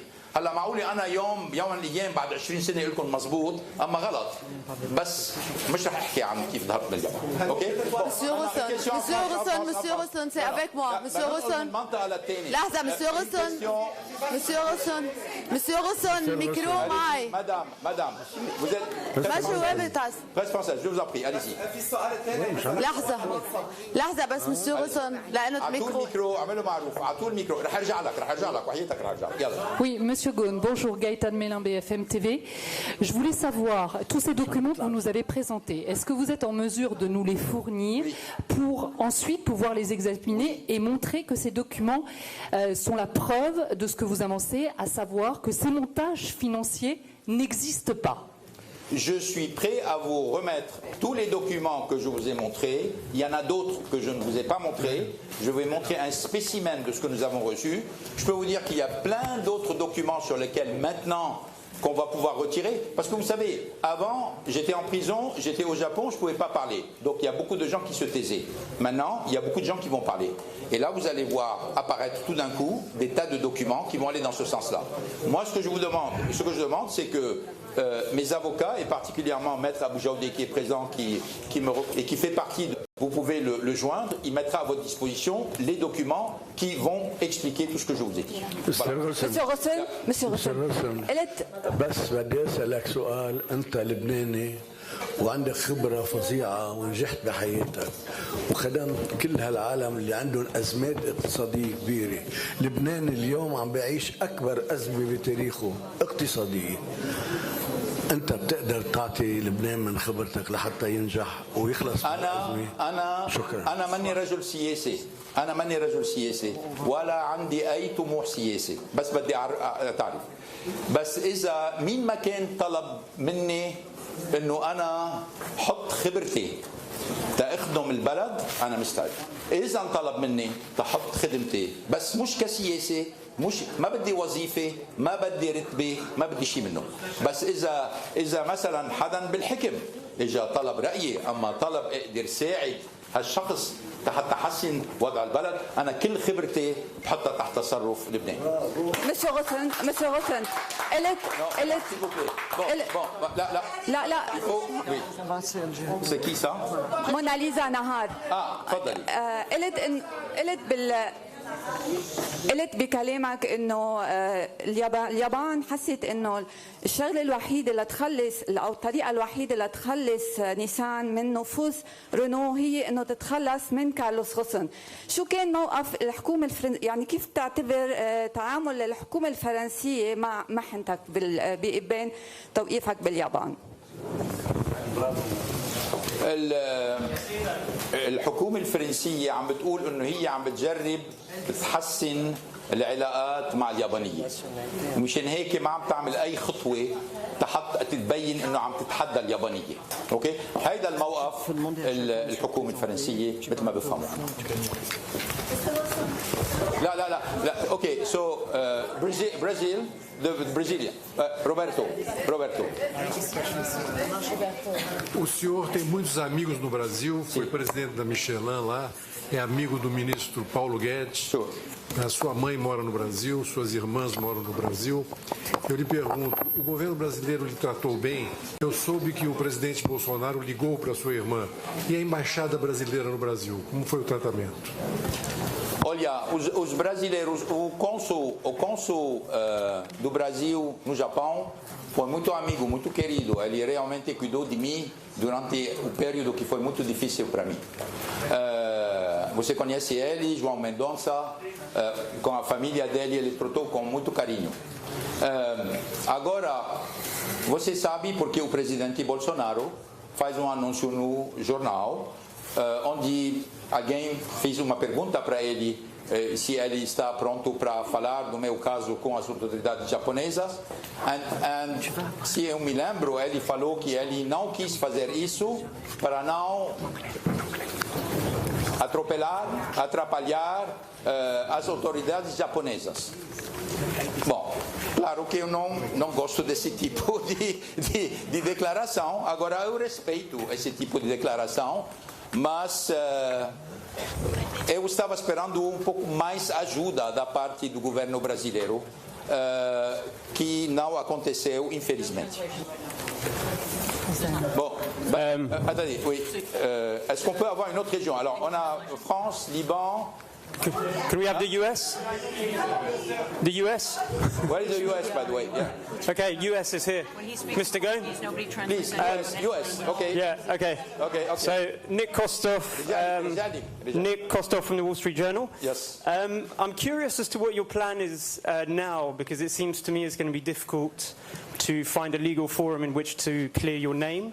So how do you feel about the prospect of living out, the rest of your life as an international fugitive? Is that the price to pay for getting out of Japan? Is it worth it? Yeah. Thank you. Well, first, I am used to what you call mission impossible. I've been into many mission impossible. When I went in Japan in 1999, everybody told me, it's impossible. You're not going to be able to make it. Who are you? You don't speak Japanese. You're coming from France. You're coming from Renault. Nobody knows that. And you know the story. I don't consider that now I'm in a situation where I cannot do anything. I can do a lot. And I'm going to clear my name. And I'm going to find the ways to make sure that the truth is going to come back. So today, yes, on the short term, I'm here. And by the way, I'm proud to be here because I'm surrounded by friends in Lebanon. I'm surrounded by people who respect me and who are proud of me, which really I needed after the ordeal I've been through. But I'm not going to just, say, okay, that's it. I'm not going to do anything else. So you can expect me in the next weeks to take some initiative to tell you how I'm going to clear my name, what kind of forum I'm going to be used to make sure that all the evidence are going to come to the table and that everything I've done be restored and everything which happened be put not into a propaganda system where I appeal as the cold, greedy dictator, but for what I have been is somebody who has been a very important actor in the car industry with everything I've done. My friend, Mr. Ghosn. No, please. Okay, CNN, yes, please. BBC. Carlos Ghosn, request CNN. Following on from my colleague's question, it might seem to some that you've substituted a very small cell in Japan for a much larger one here in Lebanon, where you can't go anywhere, you can't leave the country, you and your wife are both at risk. Would you go to France? Would you even risk getting on a plane to go to France, even though the minister there has said you would not be extradited? Yeah, well, as you know, there is a red notice that the Japanese government has sent through Interpol. My lawyers say we can fight the red notice, and particularly we can eliminate the red notice if we can explain our case, particularly if it's considered as a political case. They are more competent than me to tell you what's going to happen. But obviously, first, I don't consider myself as a prisoner in Lebanon. I'm very happy to be here, I can tell you. And I prefer this prison to the one where I was before, you can imagine. And particularly here, I'm with my friends, I'm with my family. My kids can come visit me. I can use the phone, I can use internet. I don't have followers, or the only followers I have, by the way, I didn't talk to you about the followers, I will probably. The only followers I have are people who want to talk to me or who want something much nicer than I've been. So frankly, I don't feel at all unhappy in Lebanon. I'm ready to stay a long time in Lebanon, but please do not consider that I'm just accept this as it is. I'm going to fight, because I have to clear my name, and this is something which is extremely important to me. I can't accept the fact that fabricating a story and lying about something at such a scale can win or can prevail. I can't accept it, particularly that this is my story. Mr. Ghosn from the BBC. Okay, okay. Now just one second. Yes, lady near Richard. What's the point of having this? Yeah, can you give him? Well, Can you give him a microphone, please?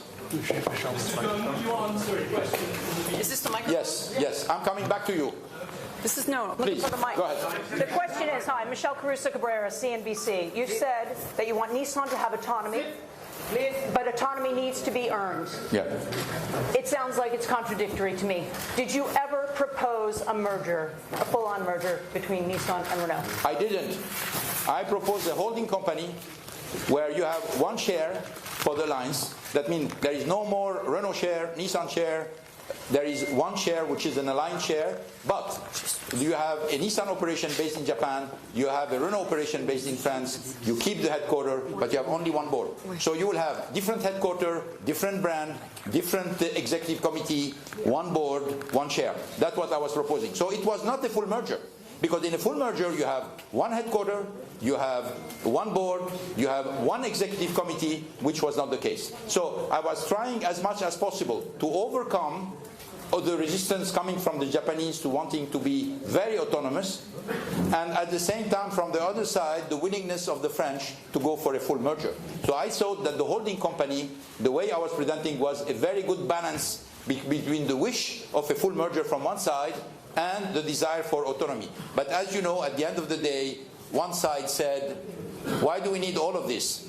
Okay, let's get rid of him. And that's what happened. Because today there is nothing. There is no holding. There's not even an alliance. We went backward. We didn't go forward. We went backward. BBC. Mr. Ghosn, John Simpson from the BBC. Two questions, if I may.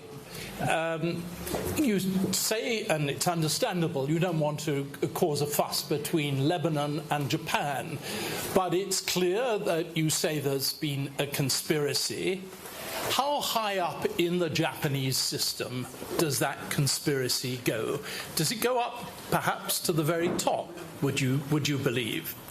Secondly, would you be prepared to stand trial in Lebanon on the charges that that have been leveled against you? Okay, so on the first question, I mean, if you were not saying that you were from the BBC, from the two questions you asked, I would have guessed.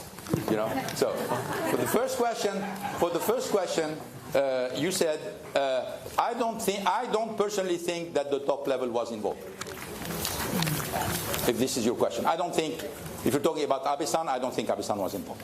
But you know, again, I need to respect my own word to avoid any friction between the two countries, and I think this is my duty to make sure that you know, we don't create more tension than what may happen. So we're going to stop it. Now the second question was about? Yeah. No, I would be ready to stand trial anywhere where I think I can have a fair trial. Anywhere. But the only reason for which, if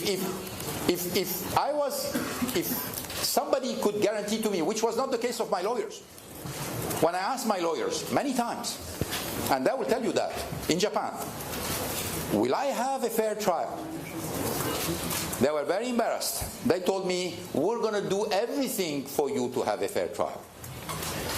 And they kept saying this to me, which worried me a lot. Because if my lawyer cannot even tell me, you're going to have a fair trial, I think Hironaka-san in his statement, or Takashi-san in his statement, they said, you know, even though he doesn't have a fair trial, we think he will be acquitted.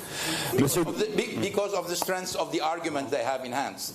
But when you are in a position, you're not in your country, you don't speak the language.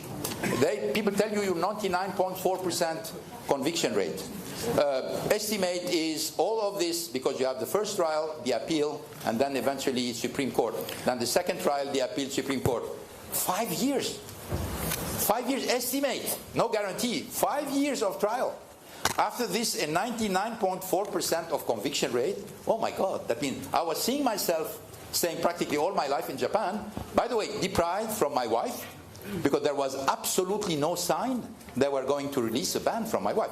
When I went, I was not an expert of the Japanese system. When I went on bail, my lawyers told me, usually after 2 months, 3 months, if you respect all the conditions of the bail, which I did, they start to soften a little bit.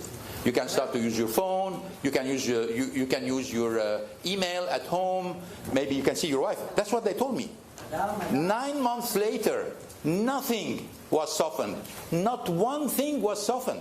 I was asking for the phone, nothing at all. The judge kept saying, we're going to keep the same thing. And then what they told me is, you may not see your wife before the second trial starts. So my prospect was, I couldn't see Carol, I couldn't talk to Carol for another 1 year and a half. For what? Tampering evidence? But I have plenty of people visiting me. I could tamper evidence with anybody. With anybody. And by the way, I left Japan, even though I had followers behind me, camera in the house, no telephone, etc. So if I was intending to do something, I would have done it anyway. So this was persecution. This was persecution. It was obvious. And because I felt this persecution and no hope, and you have this bombarding of the villain, unfortunately supported outside, I decided to take the risk. Because I wanted justice. And now I can tell you, the first forum where I can express myself in front of the justice, which is not biased, I'll go for it. Monsieur Ghosn, Christophe Vacubizine. I'm sorry. Guys, we are losing a lot of time. We're losing a lot of time. Okay. Now, question. Japan. No. See, Japan. Why you choose Lebanon, not France? Do you want your child to be in Lebanon because it's more easier for you? I'm coming from Arabic. Ma'am, I don't know if it's easier or more difficult or anything else. Why you choose Lebanon? Well, I choose Lebanon because I'm Lebanese. I could have chosen. I'm Brazilian also. I could have chosen Brazil. I can choose France. But I choose Lebanon for consideration which are more logistical than anything else. Okay. Yeah. Well, okay. Let's go here. Yeah. Please go ahead. Samia Nakhul from Reuters. Can I go ahead? Samia Nakhul from Reuters. I just want to ask you: the Japanese prosecutors are still saying and pushing for you to be extradited. Do you have assurances from the Lebanese president and government that you won't be extradited and you're safe in Lebanon? No, I have no assurance of anybody. But I think there are precedent and there are laws, and I trust that the laws existing in Lebanon will be implemented. I have no reason to doubt that. So here I am confident that the existing practices and the laws will be respected in Lebanon, and I think this is what I heard from all the officials in Lebanon. So now Japan, question to Japan? Japanese question, please, go ahead. You have the mic. You have the mic. Oh, is it TV Tokyo? TV Tokyo. Who is TV Tokyo? TV Tokyo. TV Tokyo. Yeah. TV Tokyo. テレビ東京の阿部です。Speaking English. Yes, please. Yeah. Well, if not, you're not going to have an answer.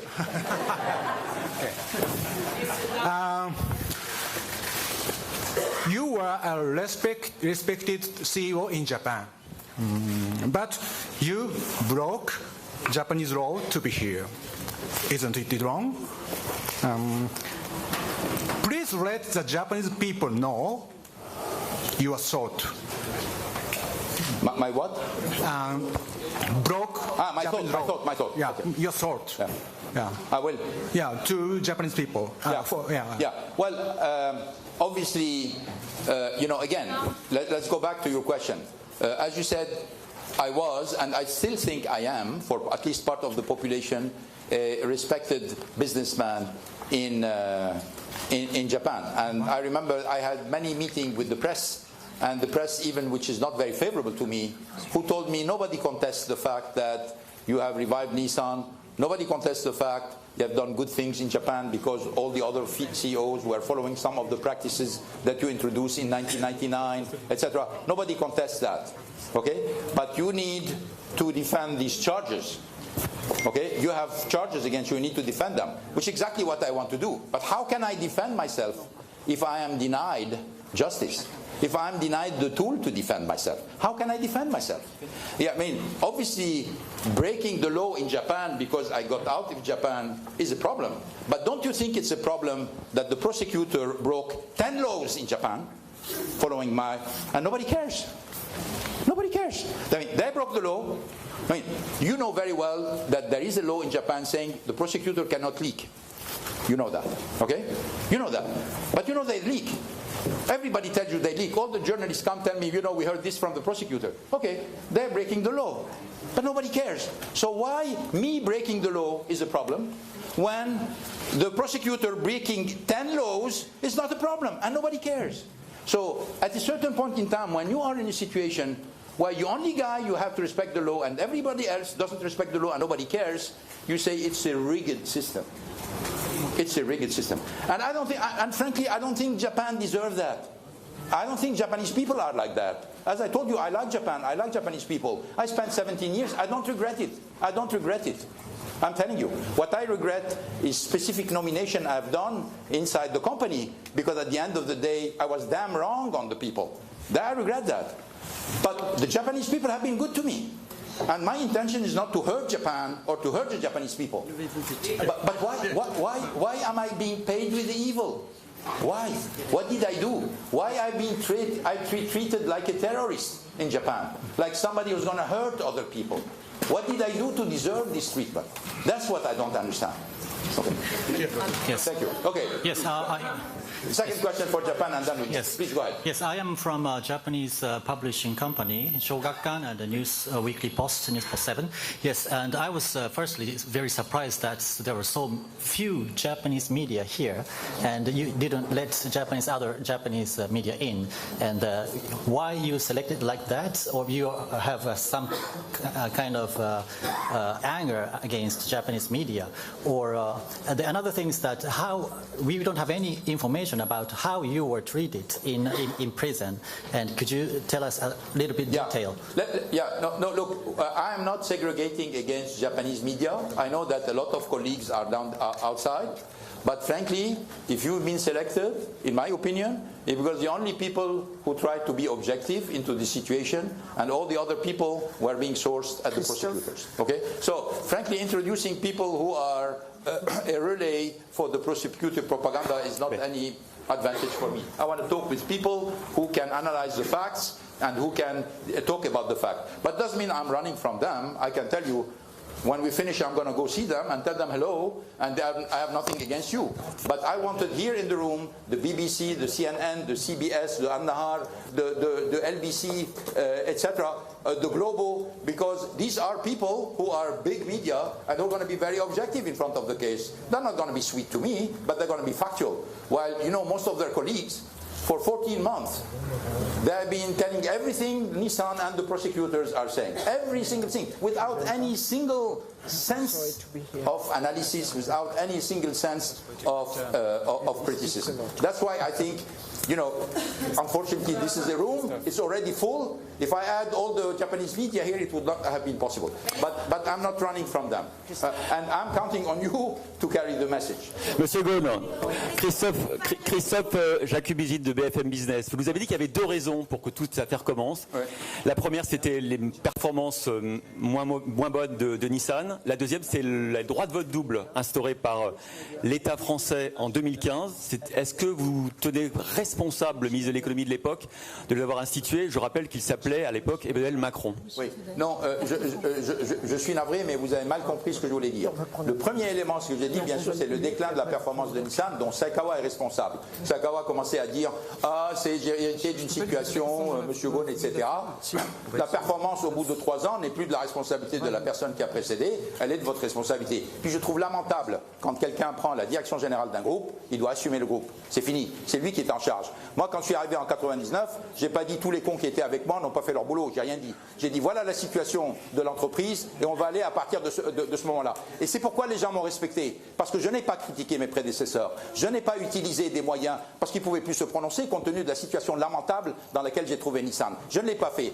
Par contre, hériter d'une situation florissante, avec un groupe remonté et aller m'accuser de dire tous les problèmes dont lui est responsable, ça je trouve ça lamentable. Ça c'est le premier point. Le deuxième point, je n'ai pas dit que c'était la loi Florange qui avait occasionné tout ça. J'ai dit que la méfiance créée au Japon par deux choses.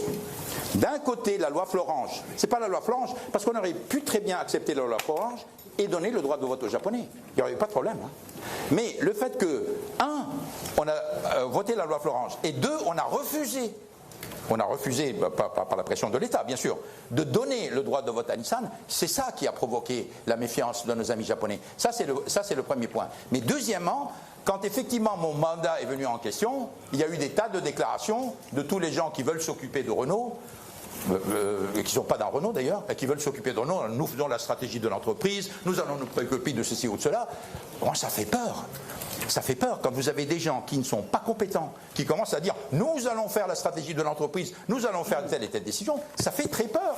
Parce que ce sont des gens finalement qui prennent des décisions dont ils ne sont pas responsables sur le fond. Le gars qui doit rendre des comptes sur les résultats de Renault, c'est le patron de Renault, c'est personne d'autre.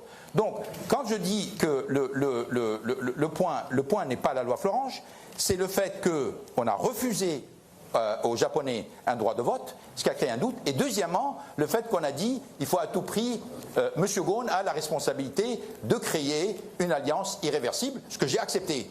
Sauf que irréversible, ça voulait dire des tas de choses pour des tas de gens.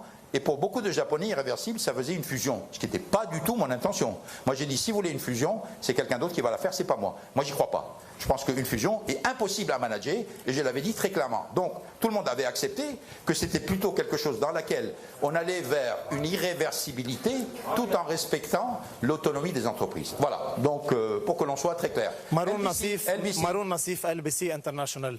فور وصولك إلى لبنان بعد أيام ترددت معلومات أن كارلوس غوسن التقى رئيس الجمهورية وتلقى الدعم الكامل منه. هل حصل اللقاء حقا؟ وماذا ترد على الإخبار الذي قدم بأن كارلوس غوسن سبق أن زار إسرائيل والتقط صورا مع مسؤولين إسرائيليين ولبنان يعتبر إسرائيل دولة عدوة؟ هناك إخبار أمام القضاء بهذا الموضوع. اولا انا ما علي يفسر. انا اذا بدك تعرف اذا انا تلاقيت بحيلا الشخصيه اللبنانيه بدك تسال الشخصيه اللبنانيه. انا مش احكي عن هالاجتماعات. انا عندي كثير اجتماعات بس مش انا الي احكي عن الاجتماعات اللي صاروا معي. هذا اولا. ثانيا عم تحكي عن سفرتي على اسرائيل. انا ما سافرت على اسرائيل كمواطن لبناني. انا بس رحت على اسرائيل رحت كمدير عام رونو على طلب إدارة عامة رونو، ورحت كفرنساوي ورحت بمحل كونترا بين رونو وشركة إسرائيلية مدعومة من الدولة الإسرائيلية مشان نبيع عربيات على الكهرباء. وانجبرت روح لأنه مجلس الإدارة طلب مني انه روح لانه بيعتبرني انا فرنساوي ومدير شركه فرنساويه، واذا انا ما بقدر اعملها تفضل تنازل عن مشى. هذه هي، مش انه رحت ساوير اما احكي رحت مضيت كونترا ورجعت كمدير عام رونو بعربيات على الكهرباء، وانا ما مخبى فيها. انا حكيت عنها ورجعت وحكيت مع المسؤولين اللبنانيين، ومثل ما بتعرف من سنه 2000 وكذا عم برجع على لبنان كل مره وما صار في شيء. ما بعرف هلا كيف صار انه هلا عم بيرجعوا يرفعوا انه شو هالمساءبه، يعني كيف ساءبت انه هيدي ضلت مضمومه وليه هلا عم ترجع؟ مين عنده مصلحه هلا يرجع يحرك بهالاشياء؟ شوف كيف؟ هيدي السؤال. Monsieur Ghosn, Marie de Greff, valeurs actuelles. Non, valeurs actuelles, Marie de Greff, la France. Vous avez un tas de documents. Oui, mais Éclaircir votre réputation. Est-ce que vous avez on va faire elle d'abord parce que vous dites tu es RT France, je pense. Et contre la justice japonaise, Madame, je vous rassure, je n'ai pas le droit, je n'ai absolument pas l'intention d'abandonner mes droits. J'ai des droits vis-à-vis de Nissan, j'ai des droits vis-à-vis de Renault qui n'ont pas été respectés et je compte bien les réclamer en justice. Parce que je crois dans la justice française et je crois d'une certaine manière aussi, sur le plan civil, à la justice japonaise. Donc, non, please. No, the cameraman are not happy. RT France. RT France, Monsieur Ghosn. RT France, cette question, puisque cette affaire, elle semble avoir... Madame, vous êtes de quelle chaîne? RT France. RT France. Voilà. Cette affaire, elle semble avoir mis en lumière des failles présumées au sein de la justice nippone. En tout cas, ça pose beaucoup d'interrogations. Malgré cela, la France semble être restée quand même assez silencieuse, Monsieur Ghosn. Est-ce que vous vous êtes senti lâché par les autorités françaises et selon vous, pourquoi? Écoutez, vous auriez été à ma place, vous vous seriez senti comment, madame? Vous êtes comment avec les gens là? Très simple question. Vous auriez été au travers de ce que j'ai été, vous vous auriez senti comment? Soutenu? Défendu? Lâché? Neutre? Je sais pas. Je sais pas. Moi, je ne me prononce pas pour l'instant. J'espère que ce n'est pas le cas. C'est ce que j'espère. Parce que quand même, je suis un citoyen français. Alors on me dit comme les autres, mais pas au-dessous des autres. Je ne demande pas à être au-dessus de qui que ce soit, mais je ne souhaite pas être en dessous de qui que ce soit. Je voulais juste vous demander, du coup, c'est ce que vous allez faire, vous allez attaquer Renault et Nissan devant la justice française, c'est ce que vous avez prévu de faire? Je n'ai pas attaqué qui que ce soit, j'ai dit que j'allais défendre mes droits et qu'il n'était pas l'intention de m'asseoir sur mes droits. J'ai des droits. On a dit que finalement, en janvier, j'avais démissionné de Renault, ce qui est faux. Hein? La lettre que j'ai envoyée, vous n'avez qu'à la lire. Elle n'a pas été d'ailleurs distribuée aux membres du conseil d'administration. Elle a été lue aux membres du conseil d'administration en vite. Je n'ai pas démissionné de Renault. Donc ça, c'est une forfaiture de dire que j'ai démissionné de Renault.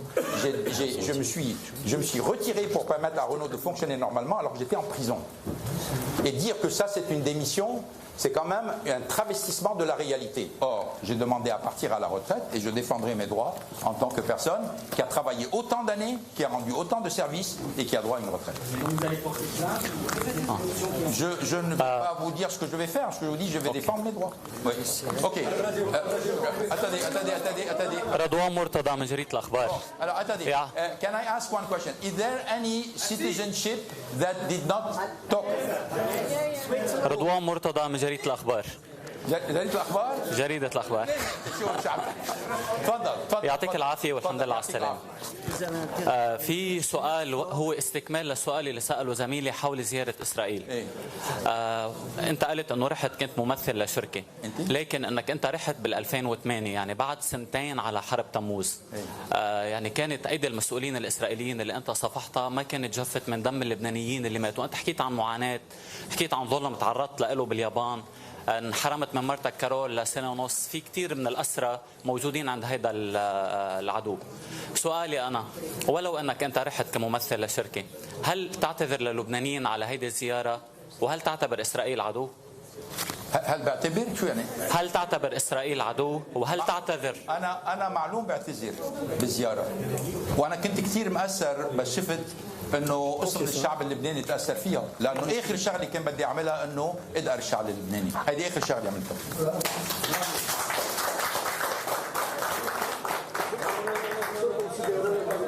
S'il vous plaît, monsieur. Est-ce qu'il y a do we have any group? Yeah. Yes, please go ahead. Yes, good afternoon, Francesca Cafferri from La Repubblica, Italy. You were mentioning the possible alliance between Renault and FCA. Can you go through there? Was it a missing chance? And then if you can please share some of the details of your trip here to Lebanon. I know you said you don't want to talk about it, but just a little bit. But let's start with Renault FCA, please. This is a very Italian question. A little bit, just a little bit. No. I had contact with FCA. We had a lot of understanding. We had a very good dialogue. Unfortunately, I was arrested before we could come to a conclusion. But the conclusion was not very far. I had a planned meeting in January for a kind of final conclusion of the deal. In January, I was in the detention center of Kosuge, and as you know, this deal went on, but unfortunately did not happen to Renault. And I think it's a big waste for Renault.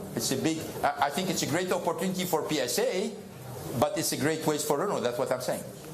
Maryse Burgot pour France Télévisions. France Télévisions, oui. Monsieur Ghosn, vous avez dit vous-même que vous avez pris un grand risque en quittant le Japon. Est-ce que vous pouvez nous dire quel sentiment vous avez eu au moment où vous avez réussi à quitter le Japon? Certains médias ont fait état d'une malle dans laquelle vous auriez été caché. Quel sentiment avez-vous eu au moment où vous avez tenté cette opération qui était extrêmement dangereuse pour vous? Comment vous êtes-vous senti? Écoutez,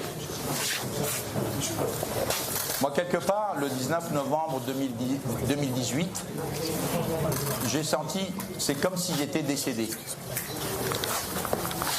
Je vivais chaque jour en me disant, finalement, j'ai une vie tout à fait réduite, mais je ne sais pas si j'allais revoir les gens que j'aime.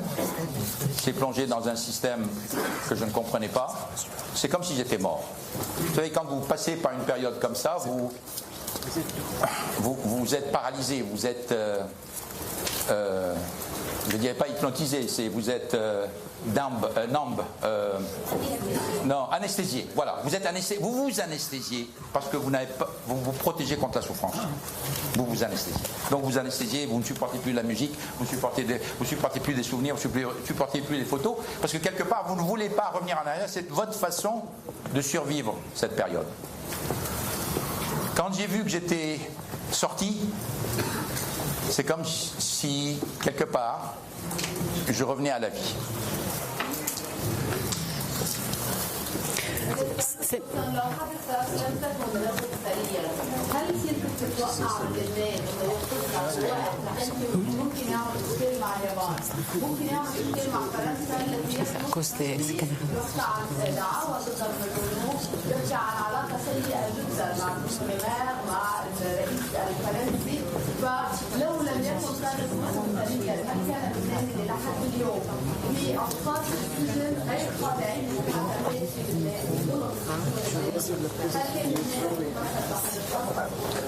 أنا ما بعرف جاوب على السؤال يعني لأنه كله speculation ما بدي أنا عم لك أنا جيت على لبنان ماني خايف من الجاستس ماني خايف من الجاستس أنا جاي على لبنان لأنه بلبنان وما بقدر بحكي بقدر تلفن بقدر شوف الناس اللي حوالي أنا كنت بوضع ممنوع من كل شيء يعني قاعد ببلد غريب ما بحكي اللغة ما بعرف حدا مقطوع من كل شيء ملاحق يعني هذه ما خبرتها بس كانوا يلاحقوني كل يوم من وقت ما طلعت من الحبس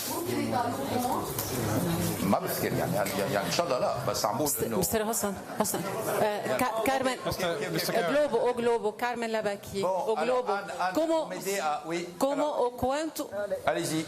como o quanto o Interpol pode intervir no seu caso. Como?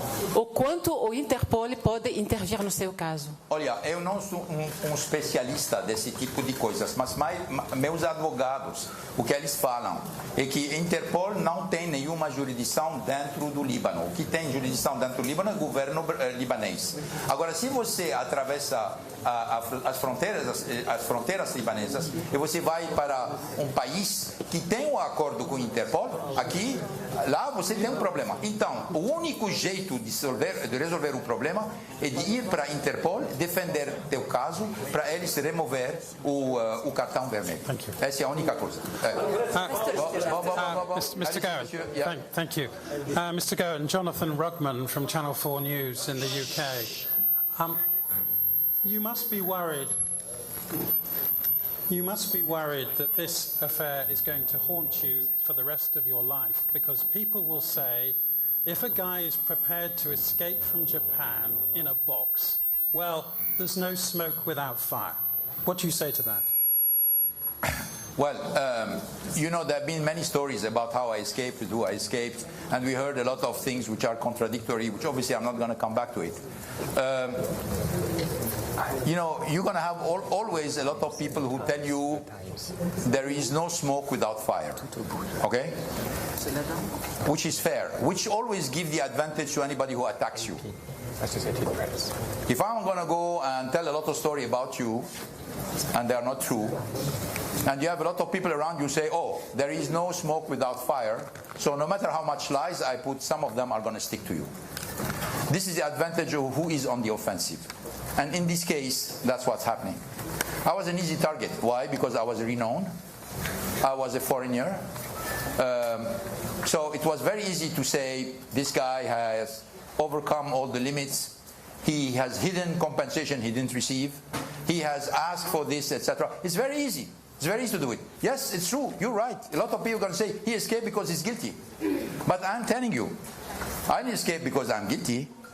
I'm escaped because I had zero chance of a fair trial. And if I have any opportunity to prove, at least for part of the people, I don't care about the people who are going to tell you you're going to be guilty no matter what. They abandon them. Okay, this is a lost battle. But at least the people who are ready to listen to you, at least you'll have the opportunity to talk to them. And this has to go through a fair trial. You know, and the only way I have a fair trial is certainly not in Japan. I have to be outside Japan. It happens I'm in Lebanon today, but I can be in another country. I can be in Brazil. Brazil do not extradite its citizen. It doesn't. France, France does not extradite its citizen. Lebanon does not extradite its citizen. I have 3 countries, and I'm blessed to be citizen of 3 countries who do not extradite their citizen. So in any one of the country, I think I can have a fair trial. Yeah. Mr. Ron, AP, Associated Press, here, Associated Press. So I will learn from the Italian question, and I won't ask details about the escape. But I'm sorry, who are you? AP, Associated Press. Thank you. So when people are calling it already the Great Escape, you've heard all kinds. When was the moment that made you realize it is time to escape? How did you reach that conclusion? And then now that you're here, how did you spend your time in Lebanon since you got here? What was the first thing you did? What are you planning to do for the next while? Yeah. So the question is, when did I realize? When you had to plan the escape. When did you start planning the escape? What made you? When first I lost any hope of fair trial, and I tried. I can tell you, I tried as much as possible. And then when I noticed that the trial was constantly postponed, even though at the beginning the judge told us, I didn't tell you this, but he told us in the session that we had in November that he was going to try to start the trial on the second charge in September 2020. I was very happy. I said, oh, finally, we're going to see the end of the tunnel. End of the tunnel, that means we're talking about 2022. Okay. But then he came on the 25th of December, which was Christmas Day, where we have a pre-trial. And he said, I'm afraid the prosecutor cannot afford to have 2 trials at the same time. Too much work. So what did they say? They say, I cannot promise I'm going to start the second trial in September. So we said, when? Well, he said, I'm not going to commit, but certainly not before 2021. Postpone. And it's always the prosecutor prevail. Whatever defense says doesn't matter. And second, this is number 1. Number 2 is, I want to see my wife. I mean, the judge was surprised I want to see my wife.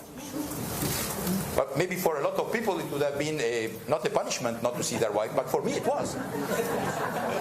And they knew it. And they knew it because they have their correspondence with Carol. They knew I love Carol, and she is a pillar for me. They knew this because they had all the correspondence. They get to her email. They were not supposed to have the email. They were not supposed to take her phone. They took everything. They knew all of this. And because they knew all of this, they say, okay, we're going to put him on his knee. We're going to cut him from his wife. And they were right. They put me on my knees. So when I've seen that I couldn't see Carol, and I didn't have any horizon to see my wife and have a normal life, I said, what's left? What's left? I have to leave. I have nothing here. Lebanon, what did you do in Lebanon? What did you do? Okay, so let's see. No, Monsieur. Okay, I don't see. Who has the microphone? سكاي نيوز عربية دارين حلوة. لما اخترت لبنان هل حصلت على ضمانات أمنية أو سياسية؟ وما اخترت بلد داني بتحصل على جنسيته. واليوم كارلوس غصن ممن يخاف في إجراءات أمنية مشددة اليوم شفناها. حكيت أنك باليابان كنت بتمشي لحالك من دون مرافقة. ممن يخاف اليوم كارلوس غصن بلبنان؟ وهل قادر على الحصول على كل المستندات الموجودة بطوكيو لا تقديمها إلى القضاء اللبناني اللي قلت أنك يعني مستعد تنفي القضاء؟ في عندي سؤالين، خلينا نبلش أول وحدة. لا نسيت الأولاني. شو هي أول سؤال؟ ممن تخاف اليوم؟ حصلت على ضمانات وممن تخاف بلبنان؟ إنه عندك الأمن كثير مشدد. لا الأمن مشدد لأنه بعدني طالع. لا لأنه يعني الأمن مشدد. هلا أنت مرقتي قدام البيت اللي كنت أنا بدي روح فيه، شفتي كم صحافي فيه وكم كاميرا فيه، يعني أنا بدي دافع عن نفسي كمان، بدي دافع عن حياتي. هلا ما بفكر رح تضلها هيك يعني بعد جمعتين 3 معقول تختفي. هلا أنا ما بفكر إنه في خطر علي بلبنان، ما بفكر، بس مش معناتها إنه مش رح أقدر يعني آخذ احتياطات حتى ما يصير في شيء. بس ثالث سؤال اخر سؤال. هل قادرون على الحصول على كل المستندات اللازمه لتقدمها للقضاء اللبناني اللي رح تكون انا المحاميه تبعولي مثل ما بتعرفي باليابان عندهم مستندات كثيره وعده هالمستندات مرقوهم للمحاميه تبعولي بلبنان ورح عم بيكفوا يشتغلوا معهم. يعني انا بفكر انه عده المستندات هلا انتبهي البروسيكيوتور ما اعطونا كل شيء كيف بعد عندهم شيء بعد عندهم اشياء بس بالعاده اللي بيعطوك اياه بالاخر هو الشغله اللي من مصلحتك. يعطوك اول شيء كل شيء ضدك بعدين ببلشوا يعطوك الاشياء مجبورين يعطوها اللي بمصلحتك. يعني انا ماني كثير خايف من اللي جاي لانه اللي جاي رح يكون الى مصلحتنا. Monsieur Ghosn, s'il vous plaît. Valeurs actuelles. Alors, attendez. Non, Monsieur Ghosn, s'il vous plaît. On a bien compris que vous n'aviez pas reçu. Madame, si vous pouvez juste nous dire qui vous êtes. Valeurs actuelles. Ah, merci. On a bien compris que vous n'aviez pas reçu le soutien que vous pouviez attendre du gouvernement français. Non, je n'ai pas dit ça. Enfin, non, je dis nous avons bien compris. Vous avez compris, c'est autre chose.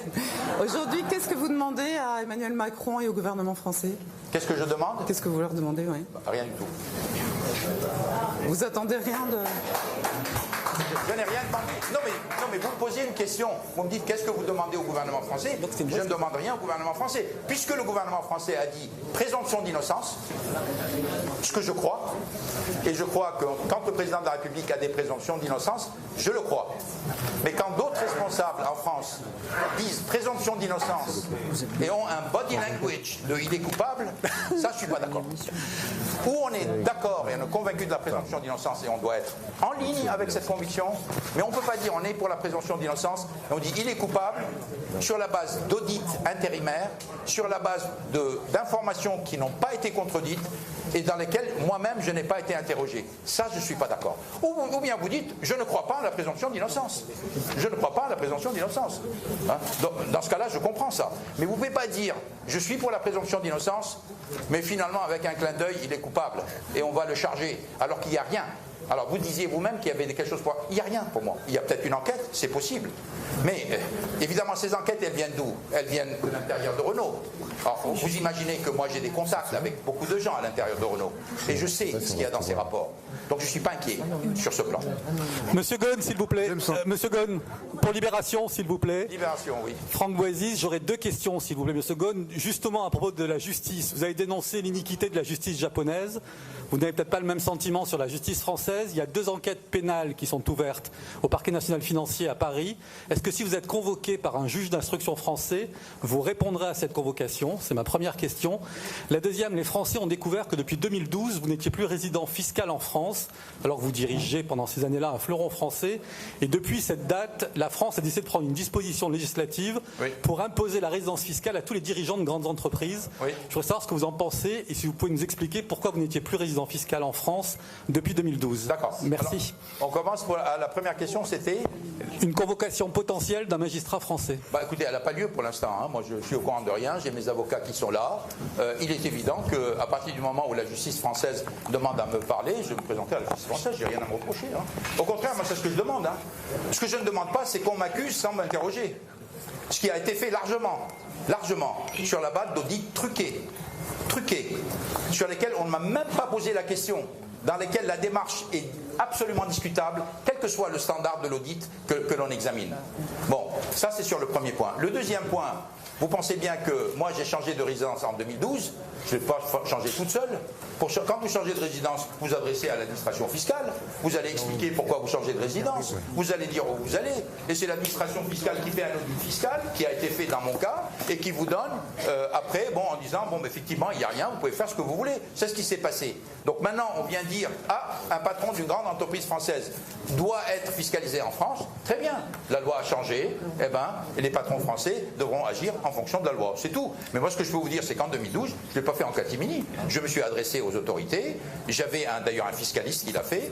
Il a demandé toutes les autorisations. J'ai expliqué pourquoi j'allais le faire. Je vous rappelle qu'en 2012, c'était une situation dans laquelle on était en train de créer des synergies de l'Alliance. Donc il était très important pour moi d'apparaître comme étant plus à Amsterdam qu'à Paris pour éviter de froisser les sensibilités japonaises. Ce qui, au départ, tout le monde pensait que c'était quelque chose de fabriqué, mais on sait qu'aujourd'hui ça n'était pas du tout fabriqué. C'est la raison pour laquelle j'ai été à Amsterdam. J'ai passé beaucoup de temps à Amsterdam. Tout le travail de l'Alliance se faisait à Amsterdam. Donc voilà. Alors maintenant on revient là-dessus, il y a une nouvelle loi, on applique la loi. Voilà. Ouais. Alors, please. Financial Times. Mr. Ghosn, do you think that the alliance can succeed without you? I think yes. No. Frankly, I think yes, the alliance can succeed without me. But the alliance has to follow some rules. The alliance is not going to work with consensus. That's, I can tell you. And for the moment, they all think that consensual decision making is one way to make the alliance live.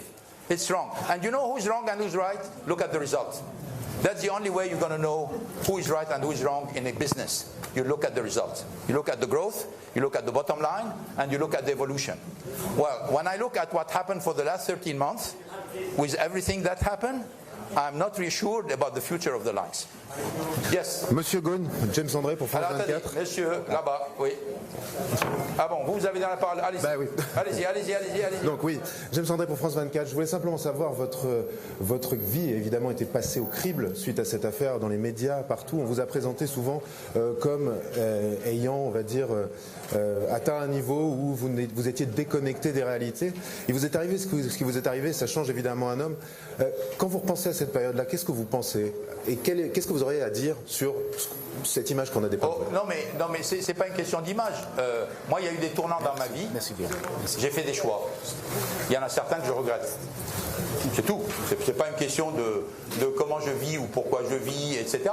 J'ai eu des tournants, j'ai eu des décisions importantes à faire, et dans certaines décisions, j'ai fait le mauvais choix. Je vous dis, aujourd'hui, on parlait de General Motors. Quand Steve Ratner m'a proposé de devenir le patron de General Motors en 2009, et que j'ai refusé de prendre le job par fidélité à Renault et Nissan, j'ai fait une connerie.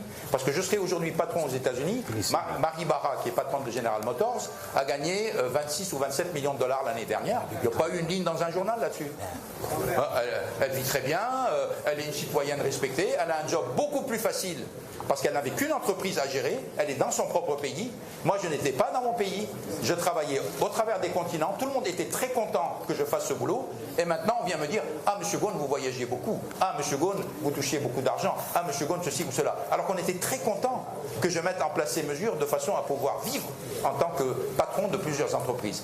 C'est ça que je regrette. J'aurais dû faire des choix plus simples. Bon, j'ai fait cela, je les assume. Donc, moi, c'est plutôt dans ce sens-là. Il y a eu des tournants, j'ai pris des décisions. Certaines décisions que j'ai prises, je suis OK. D'autres décisions, je me suis dit, t'as fait une connerie. I'm sorry?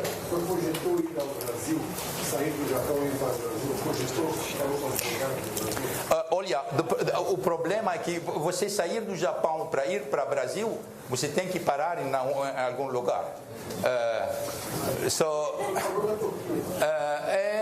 Eu sei, mas não vou mais fazer mais comentários sobre isso. Oui. Mr. Ghosn, oui. New York Times. Do you really think you can clear your name in front of an international audience, given that there are widespread perceptions that Lebanon's judicial system is corrupt and not independent? I'm sorry, who's saying that? There are widespread perceptions around the world that the Lebanese justice system is not up to handling a trial such as yours. Do you really think that you can clear your name in front of an international audience? Okay, no, I understand. First, I don't agree with you. I think we are very competent people in Lebanon. But frankly, when it comes to corrupt system, my first idea is not about Lebanon. Yeah. ITN television news of the UK. Mr. Ghosn, I understand you don't want to talk about the manner of your escape for fear perhaps of implicating friends and colleagues. But it's a moment of great drama. Can you tell us your feelings, your emotion when you got into the packing case, your emotions when you got on the plane to freedom? I told you when, from November 19, 2018 to the 30th of December 2019, until I met my wife, who was the first person I met when I arrived at the house of her parents in Lebanon, I was numb. I numbed myself. I had no feeling. I try not to have feeling. Because when you have feeling, you're in danger when you are in a situation like this. So, if you tell me what are your feelings, yes, obviously, I was nervous, I was tense, I was anxious, I was hopeful. But frankly, I spent a period of time, I don't know, probably people who are specialized in this can explain to you, I was like numb. I've been like a kind of nightmare for the 13 months. Started November 19, finished the 30th of December, you know, and the nightmare started when I saw the face of the prosecutor, and it ended when I saw the face of my wife. Would you recommend a packing case as a means of travel? I'm sorry? Would you recommend a packing case as a means of travel? Okay, maybe 5 more minutes and then we're going to have to stop. Yeah. Okay, hands. And then you. Hands. Mr. Ghosn. No, I'm Hans. No, he's Hans. Thank you, Mr. Ghosn. I have a couple of questions. The first one is about, you paint a really sorry picture about the state of the alliance and where it's going. You staked your reputation as a revival artist, made that reputation at Nissan. Can you give us a 3-step program to how you would revive the alliance if you were still in charge at this point? If you were parachuted in there, what would you do to reboot this alliance? What needs to happen? Second question, hold on, I'll jump in with a second. How do you feel about Renault? What are your feelings towards Renault? Did they rush to judgment too quickly and evict you from office without due process? So you say a lot about Nissan, but what are your feelings about Renault? The first thing is what I would do. Obviously, I'm not gonna tell you what would be my program, but I always said there is no problem without a solution, and you can always fix a situation no matter what it is. But what I can tell you is what I would do is completely different from what's being done. So that's for sure. The second point is I'm not talking about Renault. Because today the topic is not about Renault. Today the topic is about I left Japan. I'm explaining to you why I left Japan and everything which happened to me in Japan, which is linked to Nissan and somehow which is linked to the alliance. Renault is not in the loop. That's why I didn't talk about Renault, and that's why I'm not intending to talk, not to deviate the attention from the main topic. Sir. Monsieur Ghosn, Julien Fautra pour la radio RTL. On parlait de l'embauche de votre sœur. C'est peut-être une erreur, peut-être une faute, j'en sais rien. Ma question porte sur la moralisation du droit des affaires. Est-ce qu'on peut encore faire des affaires comme il y a 5 ans, comme il y a 10 ans? Non, on ne peut pas. On ne peut pas. Aujourd'hui, il y a beaucoup de suspicions sur la gouvernance, il y a beaucoup de règles, tant mieux d'ailleurs. Mais il faut savoir que l'envers de ça, c'est qu'il y a une certaine agilité, il y a une certaine rapidité qui sera perdue, c'est tout. Mais maintenant, ce sont des choix. Les sociétés acceptent de dire ça va aller plus lentement, mais on va respecter les règles. Très bien. Avant, il fallait aller vite pour saisir des opportunités, mais pour aller vite, on était obligé de prendre un certain nombre de court-circuits. Moi, je ne dis pas du tout que qu'est-ce qui est bien, qu'est-ce qui n'est pas bon. Ce que je dis, c'est que une fois qu'on a défini les règles, à ce moment-là, il faut les suivre. Voilà. Mais c'est vrai que faire du business aujourd'hui par rapport à il y a 5 ans ou 10 ans, c'est très différent. Madame. Dr. Ghosn.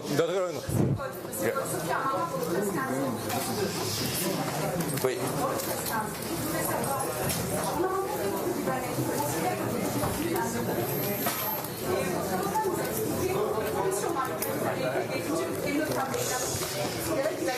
Le procès du procès.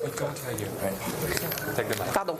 Oui, votre avocat nous a expliqué qu'il comptait faire le procès du procès. Il nous a décrit les conditions que vous-même avez reprises de votre détention. Et au Liban, certains nous ont dit qu'ils vous considéraient comme le Dreyfus de ce pays. Est-ce que vous allez contre-attaquer? Comment? Ce sera ma première question double. Et la deuxième et la dernière, comment voyez-vous l'avenir? Comment est-ce que vous allez contre-attaquer? Comment est-ce que vous voyez l'avenir, vous, en tant que Carlos Ghosn? Oui, alors attendez, moi je ne comprends pas la question, je suis le Dreyfus du Liban. J'ai pas compris, ça veut dire quoi ça? C'est les Libanais qui vous... Non mais qu'est-ce que ça veut dire? Non, mais ça veut dire que vous êtes victime, ça veut dire que vous êtes victime d'une... Oui, ça veut dire que vous êtes victime d'une... Oui, tout à fait. Ils ont... Voilà, alors je voudrais savoir... Attendez, madame, quand vous voyez le film... Non mais franchement, il faut... Non, je comprends que les gens ne m'aiment pas ou disent ah, c'est tant mieux pour lui, etc. Il en a suffisamment profité. Bon, je comprends ça. Mais quand vous voyez le film, une arrestation sur une non-déclaration d'un revenu non touché et non décidé. Ça fait quand même un peu louche, non? Vous ne trouvez pas? D'arrêter un patron d'une grande entreprise sans même l'avoir convoqué pour lui dire écoutez, vous pouvez nous expliquer, on a tel document. Rien du tout. Vous allez en prison, et après on commence à faire l'enquête. Vous ne trouvez pas que c'est un peu bizarre? Bon, donc quand on dit que je suis victime, oui, moi j'estime que j'étais victime. J'aurais quand même eu le droit à une explication. À la limite qu'on m'arrête après, je comprends. Mais on ne peut pas m'arrêter et après m'expliquer voilà les raisons pour lesquelles on vous arrête, alors que c'est même pas un crime. Enfin, je dirais, c'est pas moi qui le dis. Ce sont tous les professeurs de droit qu'on a consultés, y compris au Japon, qui disent on ne comprend pas que vous soyez arrêté là-dessus. Il n'y a jamais eu de cas avant. On n'arrête pas quelqu'un sur un cas qui n'a jamais existé, sur une interprétation d'une loi, alors qu'il n'y a eu aucun dommage pour l'entreprise. Mais l'argent n'a pas été payé. Où est le dommage? Vous voyez, c'est ça ce qui est incompréhensible. Alors attendez, on va prendre une dernière question. Allez-y, monsieur. Andrei Neto para o Estado de São Paulo. Estado de São Paulo, sim. Folha de São Paulo. Folha de São Paulo. Sim. O senhor protagonizou uma fuga cinematográfica. O senhor hoje retomou a sua liberdade de expressão. O senhor acredita que isso seja o início de um grande comeback? O senhor acredita que pode voltar a ser o titã da indústria automobilística como já foi no passado? E segunda questão, o senhor acha que a sua prisão mudou de alguma forma a história da indústria automobilística, pelo menos europeia, nos últimos anos? Olha, eu poderia só completar. É muito cedo para falar de um comeback. É muito cedo. Eu preciso ganhar mais força, passar tempo com minha família, com meus amigos, para restabelecer um pouco a energia e a força que eu tive, ok? So, por enquanto eu não tenho planos. Isso não significa que não vou ter planos daqui a pouco. Oui. Justamente. Monsieur Ghosn, microfone. I can't hear. Justamente, só para saber se o senhor poderia, por exemplo, criar uma empresa de consultoria no curto, médio prazo. O senhor, que planos que o senhor teria? Ou talvez ir para o Brasil até? Bonjour, Monsieur Ghosn. Não tem plano para o futuro. Yeah. Bonjour, Monsieur Ghosn. Oui, bonjour, relateur ici de Complément d'enquête sur France 2. On a récemment interviewé un de vos amis qui nous a dit que votre principale qualité, c'était l'éthique. Est-ce que vous avez l'impression d'avoir eu le sens de l'éthique quand vous avez profité personnellement du cadeau du château de Versailles?